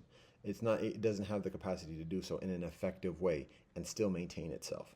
And it knows that by the grace of the Most High, all thanks and praise the Most High. And that's not meant to be provocative. That's not meant to be egotistical. It's facts when we understand or when we study the nature of prophetic beings. And I'm not equating myself to any prophet from before or otherwise. It's understanding how it works, and authority knowing about this as well. So because of that, instead of trying to do something through the police or through the legal system hands it over to the doctors. That's like the next level of the authority that I was less trained concerning. I'm less privy to. I know less about the nature of it. Medicine for lawyers is like a fearful thing. That's why there's this discord between lawyers and doctors. Doctors have a very lack of skills in a lot of the lawyering skill sets in terms of relating with people, and facilitating social order. And knowing how to manage people, and otherwise, doctors don't have that skill set. Doctors know the body and physiology, and how to do things in that respect, but know less about actual behavioral control. However, this was beyond the pay grade of the legal system, so the legal system calls on to the medical system, because the public also has further fear and deference towards the medical system than the legal system. So it goes, and I was less privy. I didn't get trained in the pink slip scenario, so I was learning on the job. Got thrown into the psych wards, and it takes me a while. It takes me a long time, over a decade of periodic lockups, and additionally to finally find a discipline within myself, progress along the spiritual path, meditation and prayer, in addition to legitimate. It's not just for the sake of getting out of the persecution, but walking a trod that's disciplined, not getting mad, understanding the suffering of the people who are doing it, and finding further solutions, so that by a decade later, about 10 years ago, I'm able to maintain an effective, like, what's it called? Ceasefire, or there's another word, stand down, or it has yet to be a truce, because we have yet to get a proper negotiation and word from either the legal system, or not even legal, but the government system of the United States, or the doctors. But it was it wasn't a treaty, but it was something along those lines, just like a ceasefire. That's what it is. Did I just say that the first time? A stand down ceasefire. We'll just call it a ceasefire. So we got the ceasefire with the government when I graduate from law school, because even though the government still violates and does criminal things, there's a general ceasefire concerning an endeavor of putting me in court and everything, because that bodes very poorly for the government system. Um, and I can say the government knows that. The government knows that. I'm not trying to be ego or otherwise. And that, again, that's just tempting. And when I talk like that to the officials, they're like, "Yo, Peter, when you talk like that, you just provoke us to do things." I'm not doing that for that purpose. And I think government officials can see that today, because I think government officials are further inclined, have a further proclivity towards spirituality, and by this point see that, yo, no, okay, no, he's been doing this for 20 years. No, we see something. We don't agree with anything, but no, seriously, no. Let the brethren speak for a second. So we're not at the government. We're not again at government agents. So, all right. There's a clapback for what happened to me with the police officers beating me down and then charging me for felony. The prosecutor's whole thing. Part of that clapback was part of what was involved with 9/11. I'm not trying to wish that. I wasn't involved in terms of planning directly, but I'm aware of the relationship between the two and what happens to me being utilized as fuel for what goes into the 11th of September beyond my volition. So I'm just communicating so people have a further awareness of how the game works. Now, it took me a while to learn a significant amount of the medical game, and over a decade, lockups, torture, rape, humiliation, molestation by multitudes of kinfolk. Nasty business for many years. My own family involved too. No hate on anybody. No hate on anybody. I love everybody. But that's who's involved. And it takes a long time for me to learn the game and learn a proficient way of being. So the last time I was locked up tough, but no lockups too tough from the government for the past 20 years. There have been a couple occasions, and it's been eventual release. Like I said, when I was at the airport just a couple years ago on the way to Denmark, the police released me and are looking for me, ask me to go and say, "Peter, if we dump you from this chair outside, are you going to walk away?" Because police know we're not at police. Police know that, but police get put in positions, and so that's where things are. There's that. It's not even a ceasefire. It's almost a truce, but it's like an understanding. So that's that, and that's not pejorative. That's not derogatory. We're not better than the police. We're not higher than the police. We're not higher than the government. So just understanding the law that we adhere to actually is higher than the law of the United States, and that's appropriate to recognize. But anyways, we are not greater than or higher than any police officer or any government agent otherwise. It's all about behavior, and that's where the things get into. And we do have a directive and a mandate. So all that being said, regarding the doctors, at some point about 10 years ago, I cultivate a discipline. I'm not perfect, and I'm still working, and that's one of the reasons why I continue doing prayer meditation today, and I thank the Most High for being able to do it today as well. I feel the benefit of that. I do gotta go.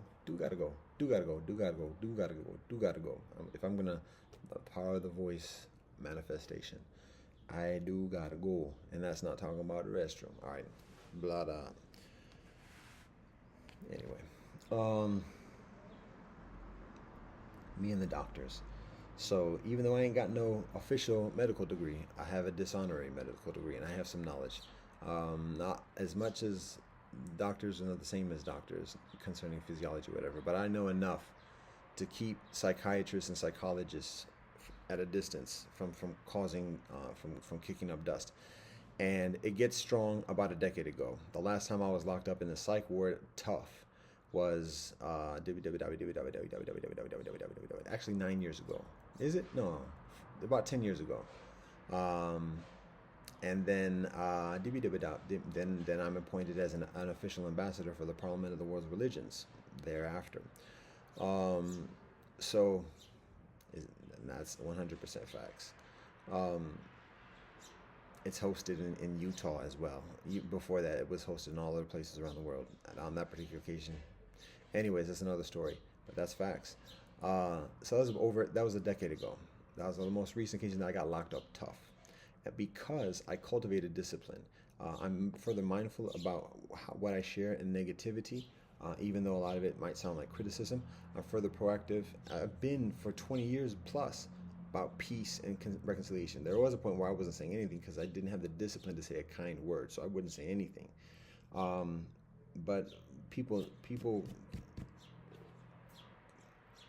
there's a strong track record of the positive, and by that point also I established a track record of involvement with a number of institutions of cooperation for American society, for people who live here, for the well-being, reconciliation between the religious communities, for many years.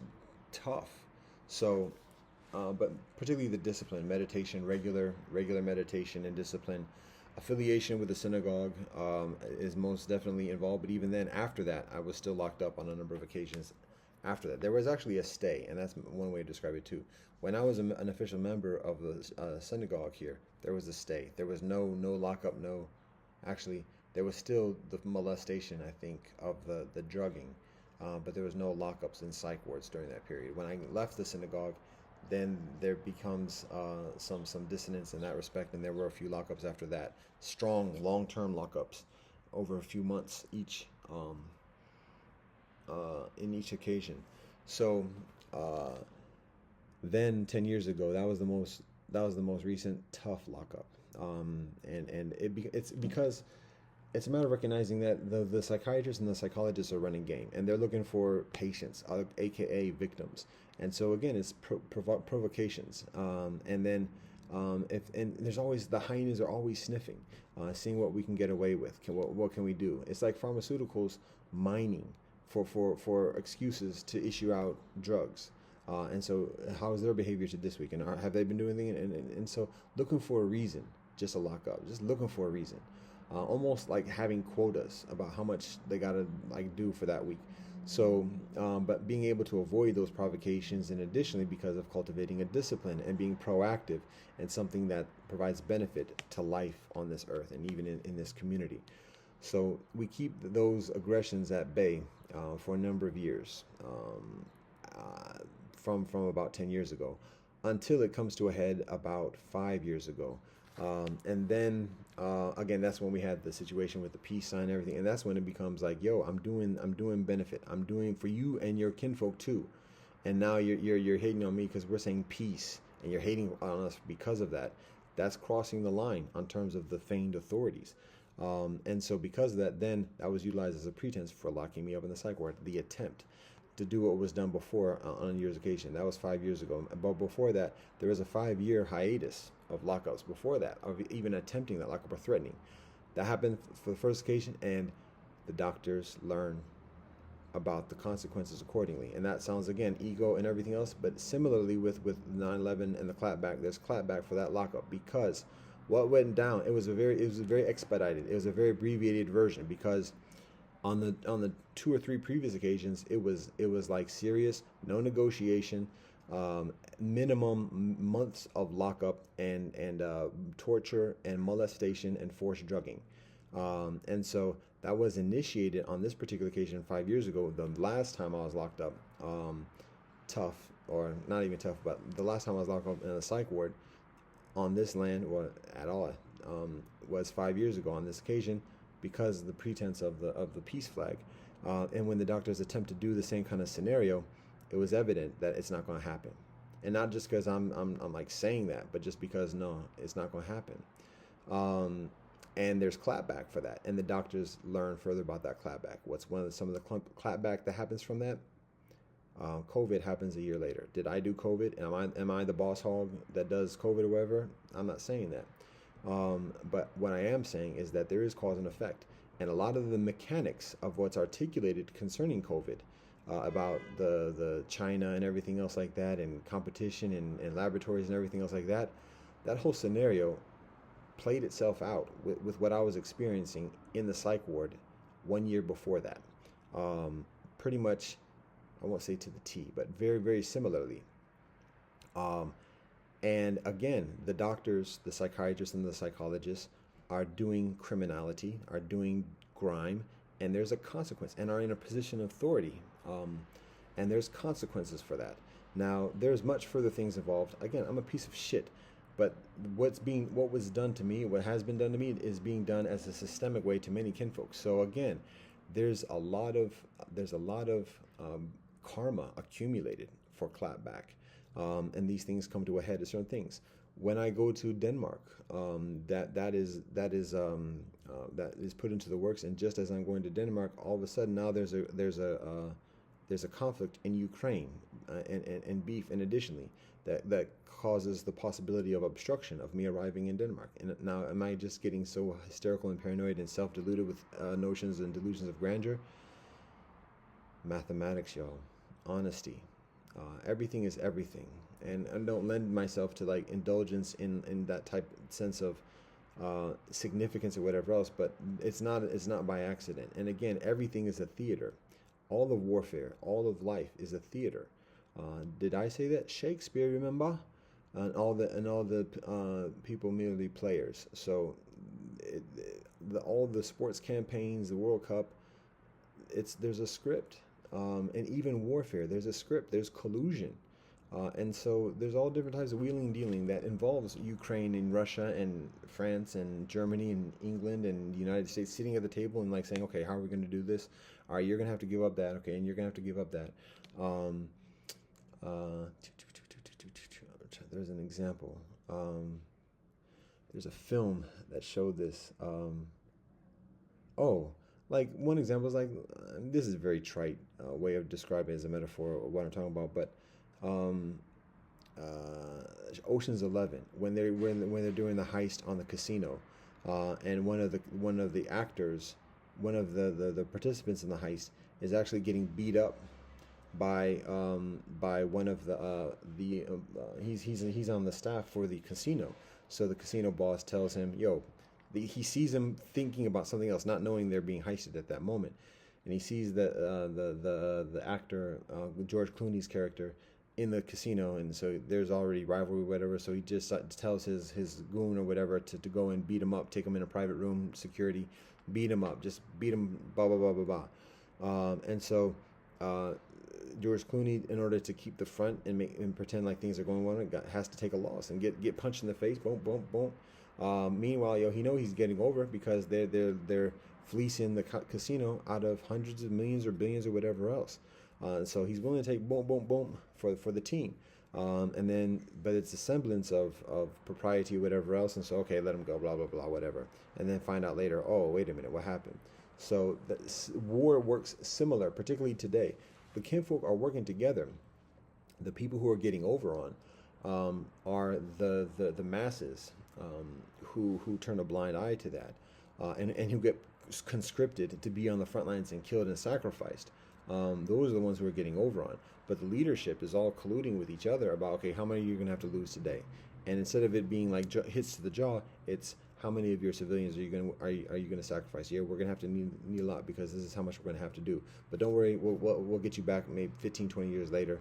We'll set up this thing over here, and we'll help with the investment of the infrastructure, and we'll work on protection. And so you don't have to worry about anything else. And we have to get ready for China too, and everything else like that. So that's the nature of the game, and that sounds nasty.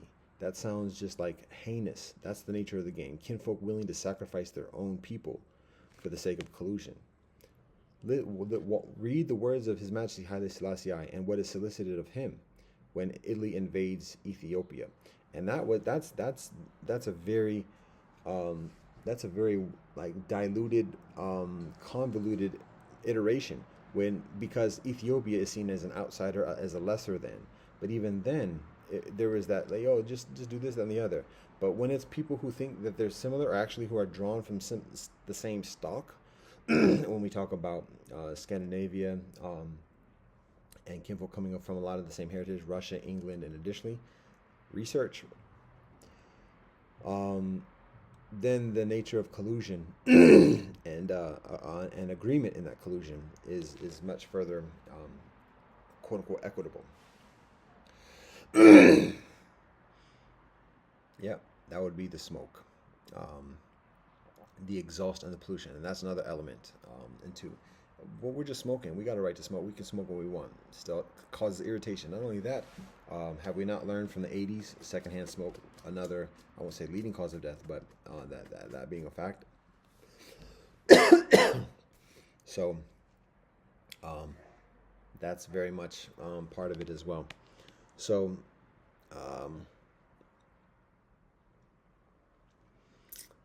distraction and otherwise. And the thing is, there's benefit, or there's a certain amount of like legitimate purpose for distracting me to get to conclude on this, rather than just keep on going on these sidetracks of revealing information and everything else like that. So clapback, the doctors got clapback for what's done to me, and it's not a matter of like quid pro quo. I don't want kinfolk to die. I don't have an actually idea how many people died. I understand large millions. I want. It's not a matter of I don't want anybody to die. Everybody dies. I don't wish death on anyone. I don't wish pain on anyone. And otherwise, I don't wish disease on anyone. So I work vehemently, strenuously for the well-being, and that's part of the factor, because when the doctors do that to me, they are obstructing the benefit and the service that we provide, and that's part of the karmic force that precipitates the clapback. And again, that's just nature. So anyways, that was that clapback. So now the doctors have an awareness. That doesn't mean the doctors have necessarily learned the lessons. That remains to be seen, because it's comparatively early compared to that with the police. And this is not meant to instigate. We're just talking. We can compare notes, and kinfolk are welcome to respectfully reason and saying, "Oh, that's a bunch of bullshit," and "you're full of shit," and this and the other. But rather than just like accusatory things, let's reason and talk about what you do know and what you're ready to admit, and let's work with some of those basic things about. Can you recognize that the 9/11, it was done by the United States primarily? Can you recognize that the United States and other entities are involved in biological warfare and experimentation and implementation of contrived diseases? We won't even talk about AIDS at this point, but just like, do you recognize that's part of like that's a thing? It's not just Iraq that has chemical weapons. And do you recognize that the United States has the willingness of killing its own people in that process and in the competition? Evidence Agent Orange in the Vietnam War. Can we recognize this? Are we have an honest conversation about this? Now let's talk about clapback, and let's talk about consequences, not just for the government at this point, but for the doctors, and how the doctors are at each other too, amidst the collusion, amidst studying at same universities and working from the same studies and findings, and additionally, same Nobel Prize that has its connection with everything. No shade. This is facts. So let's have an honest conversation about that before kinfolk just start talking about how crazy I am for people's own benefit. But again, point is that doctors have seen the clapback now, and now there's a pause. That doesn't stop the ambulance a few months ago from pulling up here with its lights on, quiet as kept, and amidst the threats of eviction. And I have the door barred and ready for self-defense. And so again, it's the hyena sniffing around like, oh, are we gonna be able to get it? Oh, it's gonna be like this, and now the stakes is higher. So are we ready to do this? And the boss is pulling it back. So now, oh no, it was for my neighbor, presumably, perhaps. So again, that's what we deal with on a regular basis. It's the chronic joints of kinfolk bumping their music, whether it's hard rock, metal rock, or whether it's electronic bass beats, whether it's people yelling at each other, screaming at each other, people being drunk, or otherwise. It's a regular thing, whether it's the service trucks, vans pulling by, whether it's the beep, beep, beep going on. The saws have quieted down. We don't know if it's lunch break, probably. And otherwise, it's a continual thing. It's provocation, it's stress, and when people respond to it and get agitated by it, oh, boop, boop, call the paramedics, call the whatever. We got a psychotic one, the psych ward, pink slip type of situation. So with that being perceived as somewhat ineffective, now we're having this new iteration. This is comparatively new, which is the streets. And this is, again, we know it's not the streets of themselves. The streets are being employed, and that's what we're calling out. Because it's all the same machinery. It's all the same machinery, whether it's done through police, whether it's done through doctors. Now it's being done through the streets. And the nature of the streets is different because it's further direct. It's further like old school, at least has a faint old school. And it's not just LGBTQ. It's infused with a number of plutocracies working around and like testing the waters, seeing what to do, and strategizing, and additionally taking this testimony, whatever, and trying to figure out how to deal with it accordingly, and who hears about this. Again, me just recording this now, it's already in the ether. Like those who have the technology already have access and have a copy of what's being said right now. Then when it's uploaded, then a further constituency has access to it, and so that factors into the strategies. And additionally, also, we're comparatively inconsequential. We have a priority of staying off the internet, and so again, this is tiddlywinks in terms of it's on our doorstep, and it's crossing the line, and we have to confront it. But in terms of like we don't get into the tit for tat type stuff.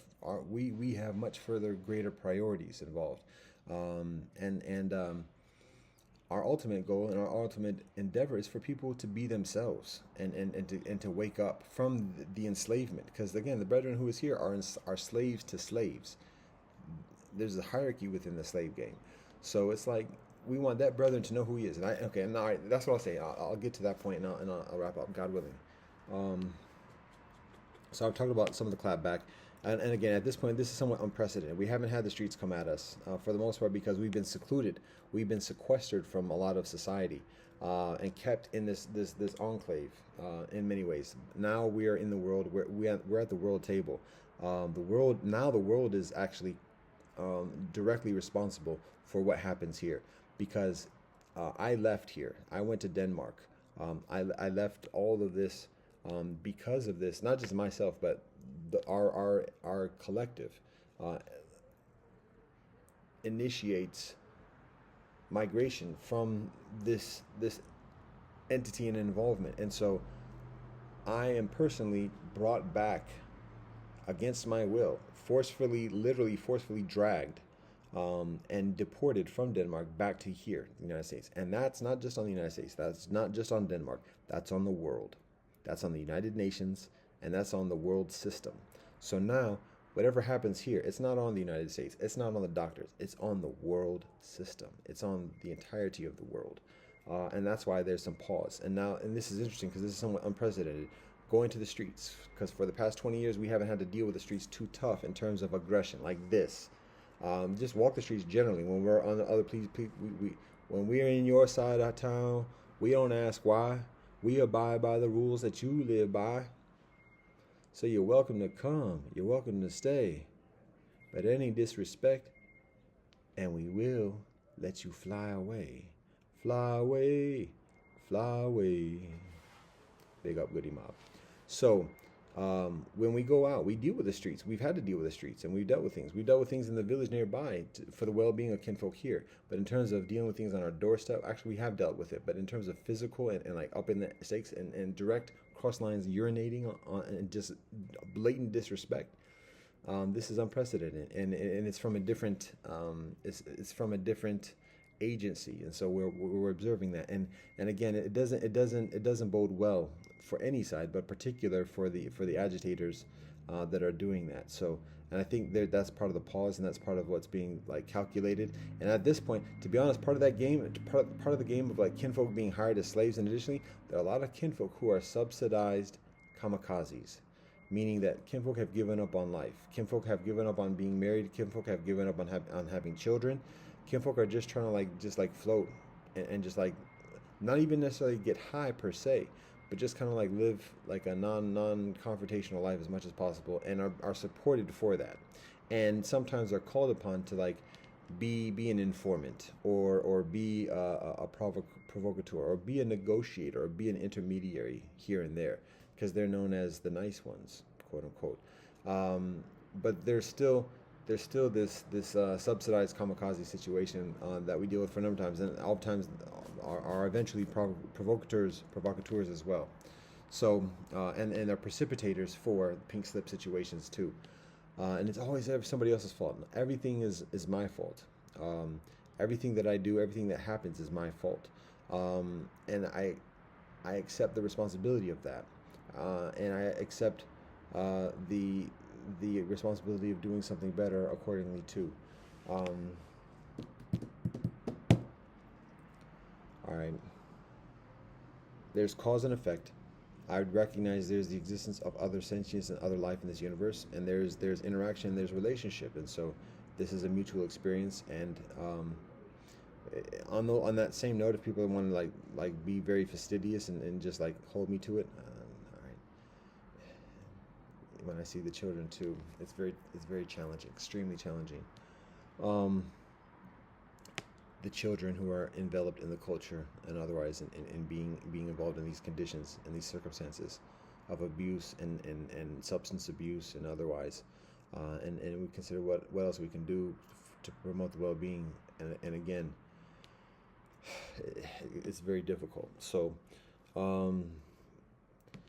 this is what we're talking about.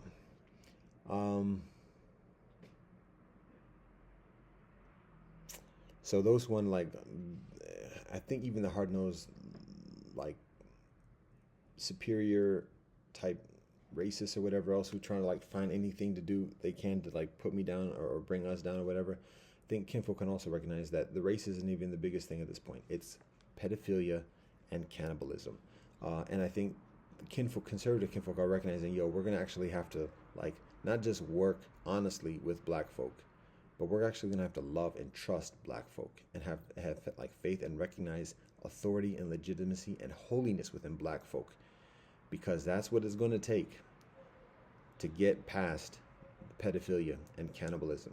So all the hardcore militant Christian kinfolk, and additionally, who are willing to accept black people as the doting Ethiopian who gets baptized but still is still the subservient. No, you need equality, you need egalitarianism, and that's very difficult. But you see what's involved, and so that's what part of the awakening. So, but the streets at this point doing this thing again, it's not Little Italy doing it on its own. Little Italy is being utilized as a pawn, and it's using its smaller pawns in this respect. So, and with disrespect. So, now all that being said, now we get back to my fault, my thing. What am I doing? Again, I did not address the brethren in the best way. I didn't say peace and blessings to him from the rip. I said shalom to Jonathan. I didn't say it to the brethren because he was pissing at that time, and I didn't say it when he came back. Yes, I'm in the moment, and it might be further. You can call it emotion or whatever else, but it's a different mode. Yes, and I called him slave repeatedly. I called him a punk coward. Even if those are facts, that's not the best thing to say to him or to address about him. It wasn't affirmational, regardless of what the tactics are, and it's acknowledged, presumably, that people can see that there's legitimacy within like hard kind of language. But at some point, at the same time, I'm accountable for that, and I'll give you an example of something that I did differently just recently, that had a very different thing, because we recognize everything is the Most High, and so the kinfolk who are sitting in front of the door here. Just maybe not. It's not even a matter of percentage, but there is a scenario where those kinfolk want a lesson. They generally like are striving for a lesson, either intentionally, like, yo, Peter's got knowledge. We heard about them. We know what he's doing. He's come through here all the time. We hear about him. People talk about him all the time, and like, yeah, things happen to him and everything else, and we don't know what. But he shares these gems. Everybody says so. Like, what if we just stand out in front? Yeah, we know there's static going on, but maybe this is the opportunity to talk with him, and like maybe he'll come out and talk with us, and he'll drop some gems on us. That could easily be the scenario. And then when I respond, maybe like, and then there might be still some intoxication, and there might be like getting off of work and like being a little buzzed and just like waiting, saying maybe he'll come, and then eventually waiting so long, oh, I gotta piss, where to go, and just like, oh man, just go over there. Okay, it could be all of that. But it's also a matter of recognizing that the conditions is not the favorable thing to be doing that. First of all, it's not the most favorable thing. And again, legitimately, Jonathan has an apartment right here. He could be like, no, brother, just go upstairs. Go to my place. Take a piss in my toilet. Easy. So again, amidst all the ambiguity, people do not have the benefit of the doubt. We don't work with benefit of the doubt because we don't use lethal force. It's easier to work with benefit of the doubt when utilizing lethal force, because you can say, is he doing this? Is he doing this? Oh. But if you don't have a gun and the ability to just kill somebody immediately at point blank, and he's coming from a distance, you're not saying, oh wait, what, and letting the person approach all the way up. You got to keep a distance. So that's part of why we don't give the benefit of the doubt, and people are accustomed to having the benefit of the doubt and calculate and strategize according to having the benefit of the doubt, and we don't give the benefit of the doubt. So that's just, again, we've said that before.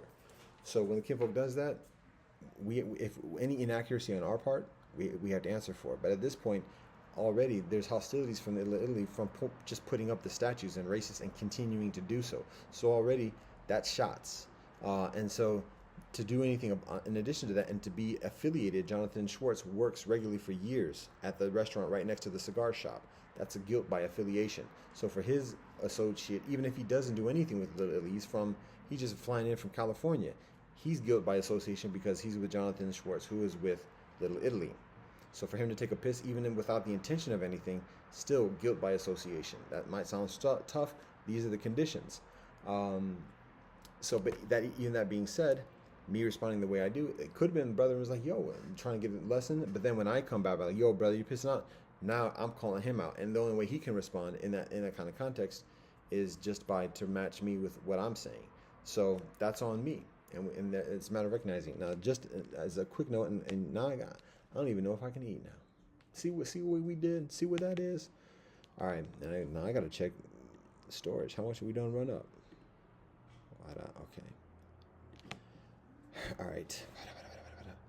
A few months ago, and I've shared this one before, but a few months ago, similar scenario. And again, recognizing that there are all these pretenses. There's kinfolk running game. Just a few months ago, I guess there was election or campaign happening. Maybe it was in late spring or whatever. And the thing at that point is people with surveys. And again, people don't care about the survey. They're being hired, and they're not even being hired for the survey itself. They're causing static. Some of it was pertaining warfare. Some of it was pertaining money.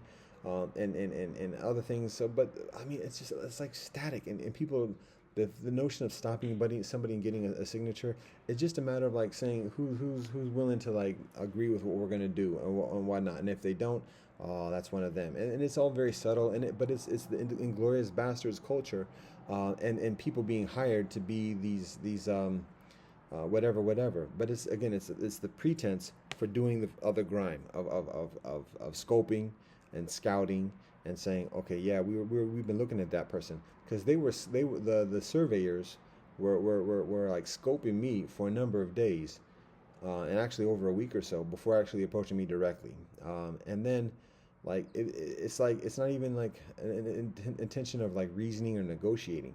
It's just like spewing. And I actually in that scenario I did much of the talking, but still, even after doing the talking, like the brother doesn't respond to what I'm sharing. It doesn't build from that. Instead, he just reverts to what the script was beforehand. So, and part of it is just planting seeds.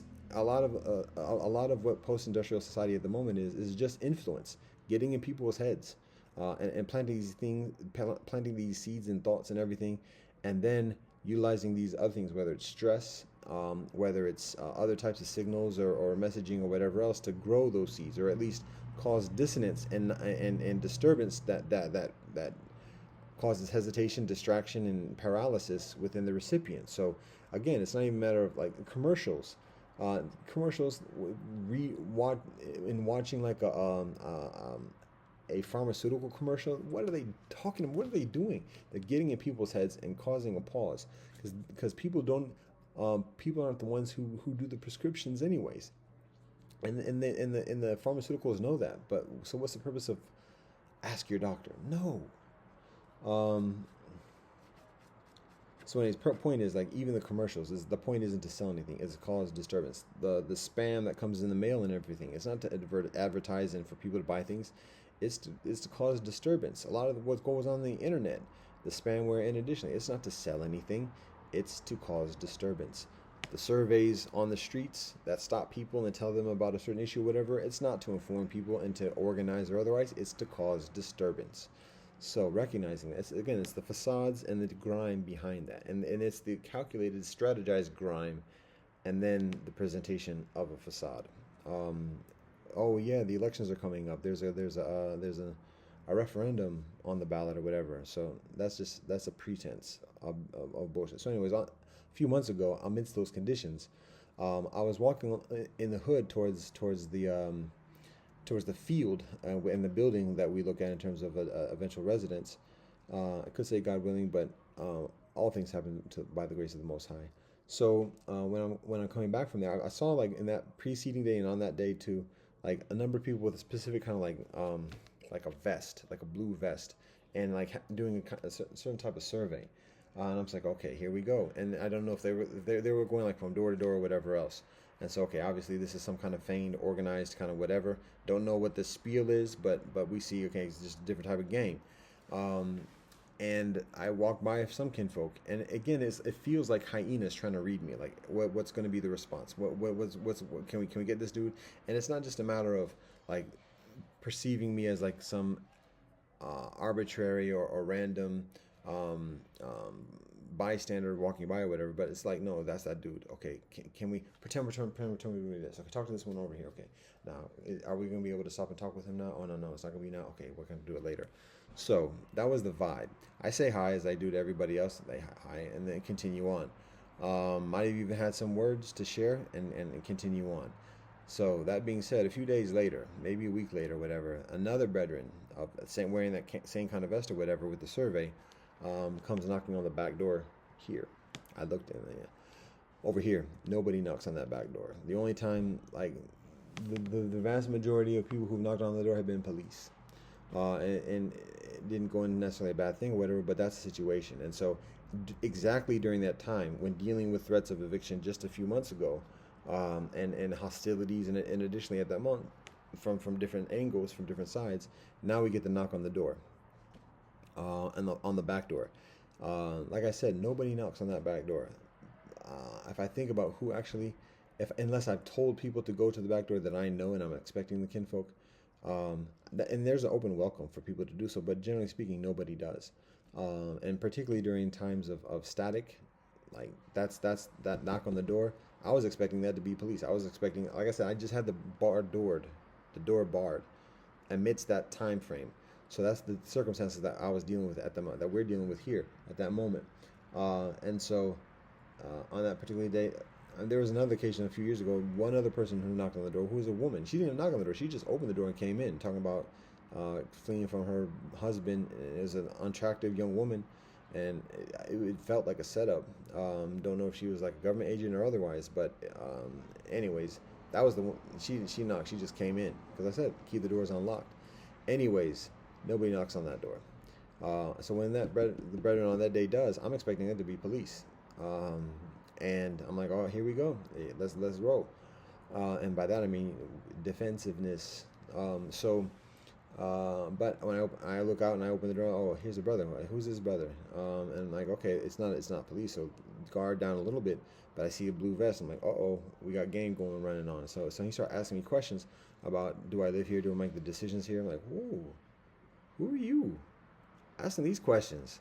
And then he describes himself as a private contractor. I'm like, what? You're asking me questions about what? If you this and you providing this service or whatever, or claiming to provide this service, you should have that information yourself. He's like, no, I'm a contractor and we work for a third party and this, that, and the other. And I'm like, I don't know what hustle kinfolk is running, but yeah, no. The answer is no.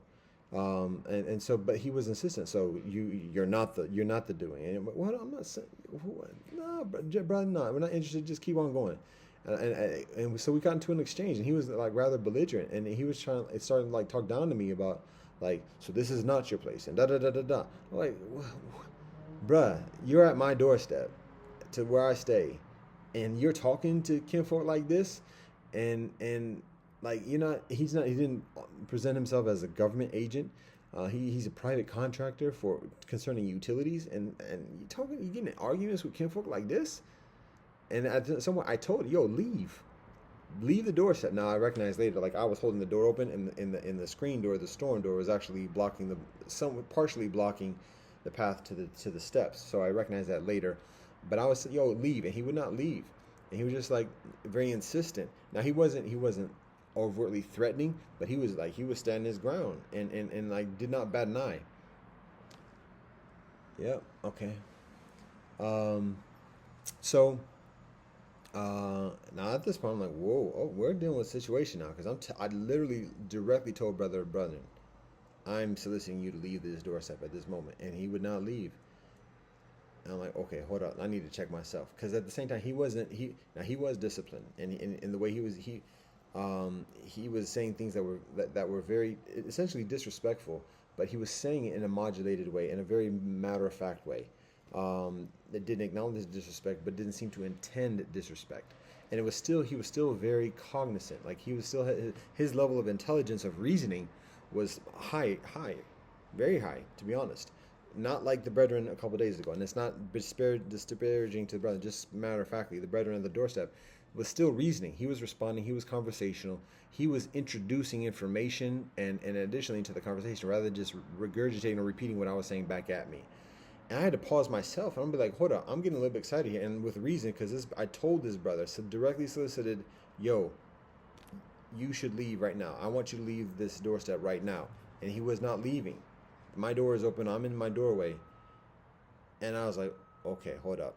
Let's pause. Let's rewind. Let's get this. Brian, come on in. Let's sit down. Let's talk. He's like, okay. Ooh, okay. I'm going to ask you to take off your boots. Okay. Whoa. So now, to be honest, at this point, I'm thinking, yo, this is a very skilled hitman. Legit. That's a high estimation right there. A private contractor.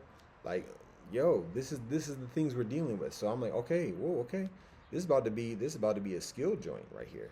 But yo, we play our role in it. So come on in, brother. Let's talk. All right. Takes off his shoes. We sit down. I'm like, let me tell you where we're at, brother. Like why I'm speaking the way I'm speaking. So I let him know, like, nobody knocks on this door. I'll tell you who knocks on this door. The police. When you knocked on this door, that's what I was expecting. So that's what I'm saying. And when I told you to leave and you didn't leave, like, now I'm thinking, what's going on? And like the information that you're looking for, I tried to like explain myself again. So at that point, I start talking about what I do, and he talks about what he does, and then we talk about further. He asks me questions about what I do, and now we're starting to talk about spirituality, and we're talking about religion and God, and we talk about Islam, and he had questions to ask. So I answer questions as to the best of my knowledge, and now we're talking about something completely different, and the vibe is completely changed. You want some tea? No, I'm all right, cool. And so, all right, he sat down on the carpet with me. This is the one chair I got.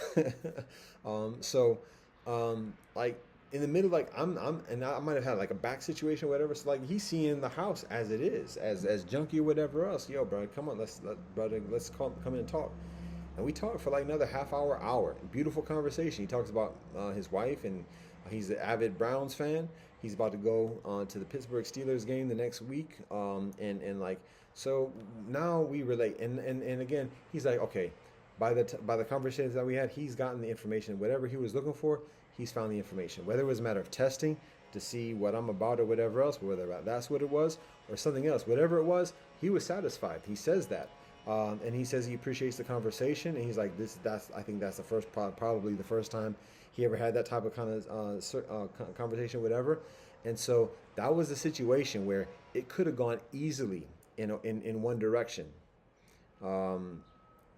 very quickly, on either side. And instead, it was a 180, almost literally a 180, a 179 degree, because we sit down, probably pound each other at the end. I won't say ace boom coon, but just like, yo, peace, blessings be with you, brethren. And he's like, that was a dope conversation.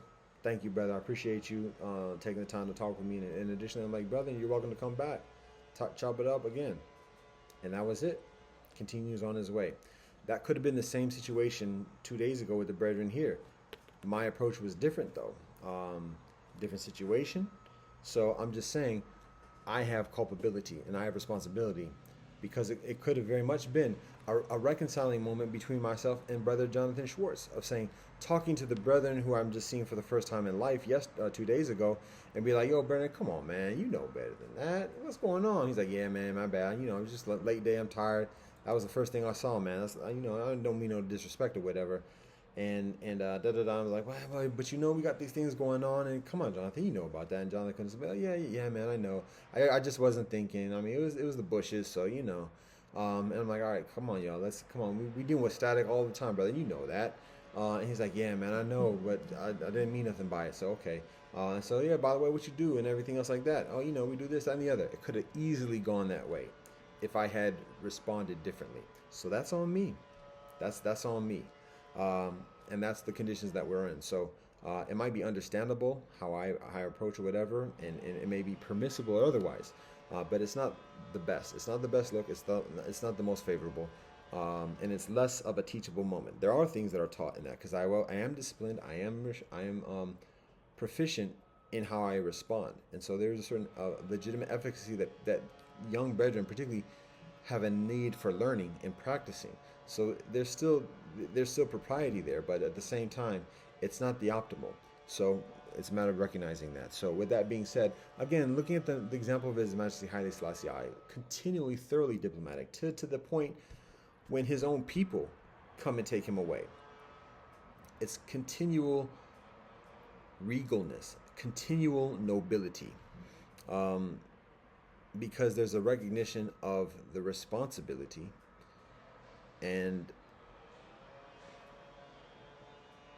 it's not even a matter of consequences, because there are the consequences, but it's just a matter of understanding the purpose, and that's what we're here for. So we do our best. We give thanks to the Most High.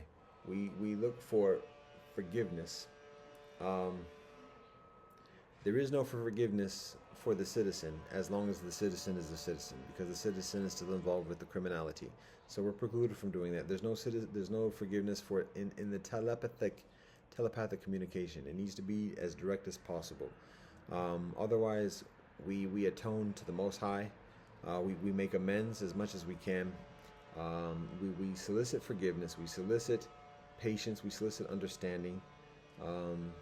And continual relationship as congenial and optimal and genuine as possible. So we look to our teachers who show us how to do this, how to be reconciled with each other after we are tripping, how to have the strength and courage to acknowledge when we are tripping, and the strength and courage to call others out when others are tripping, whether it's third parties or others, and we ain't even in it.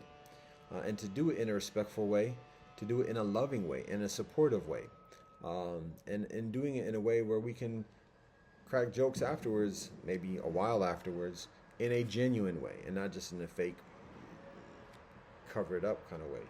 So, with all that said, we give all thanks and praise to the Most High, and blessed love and peace of Rastafari.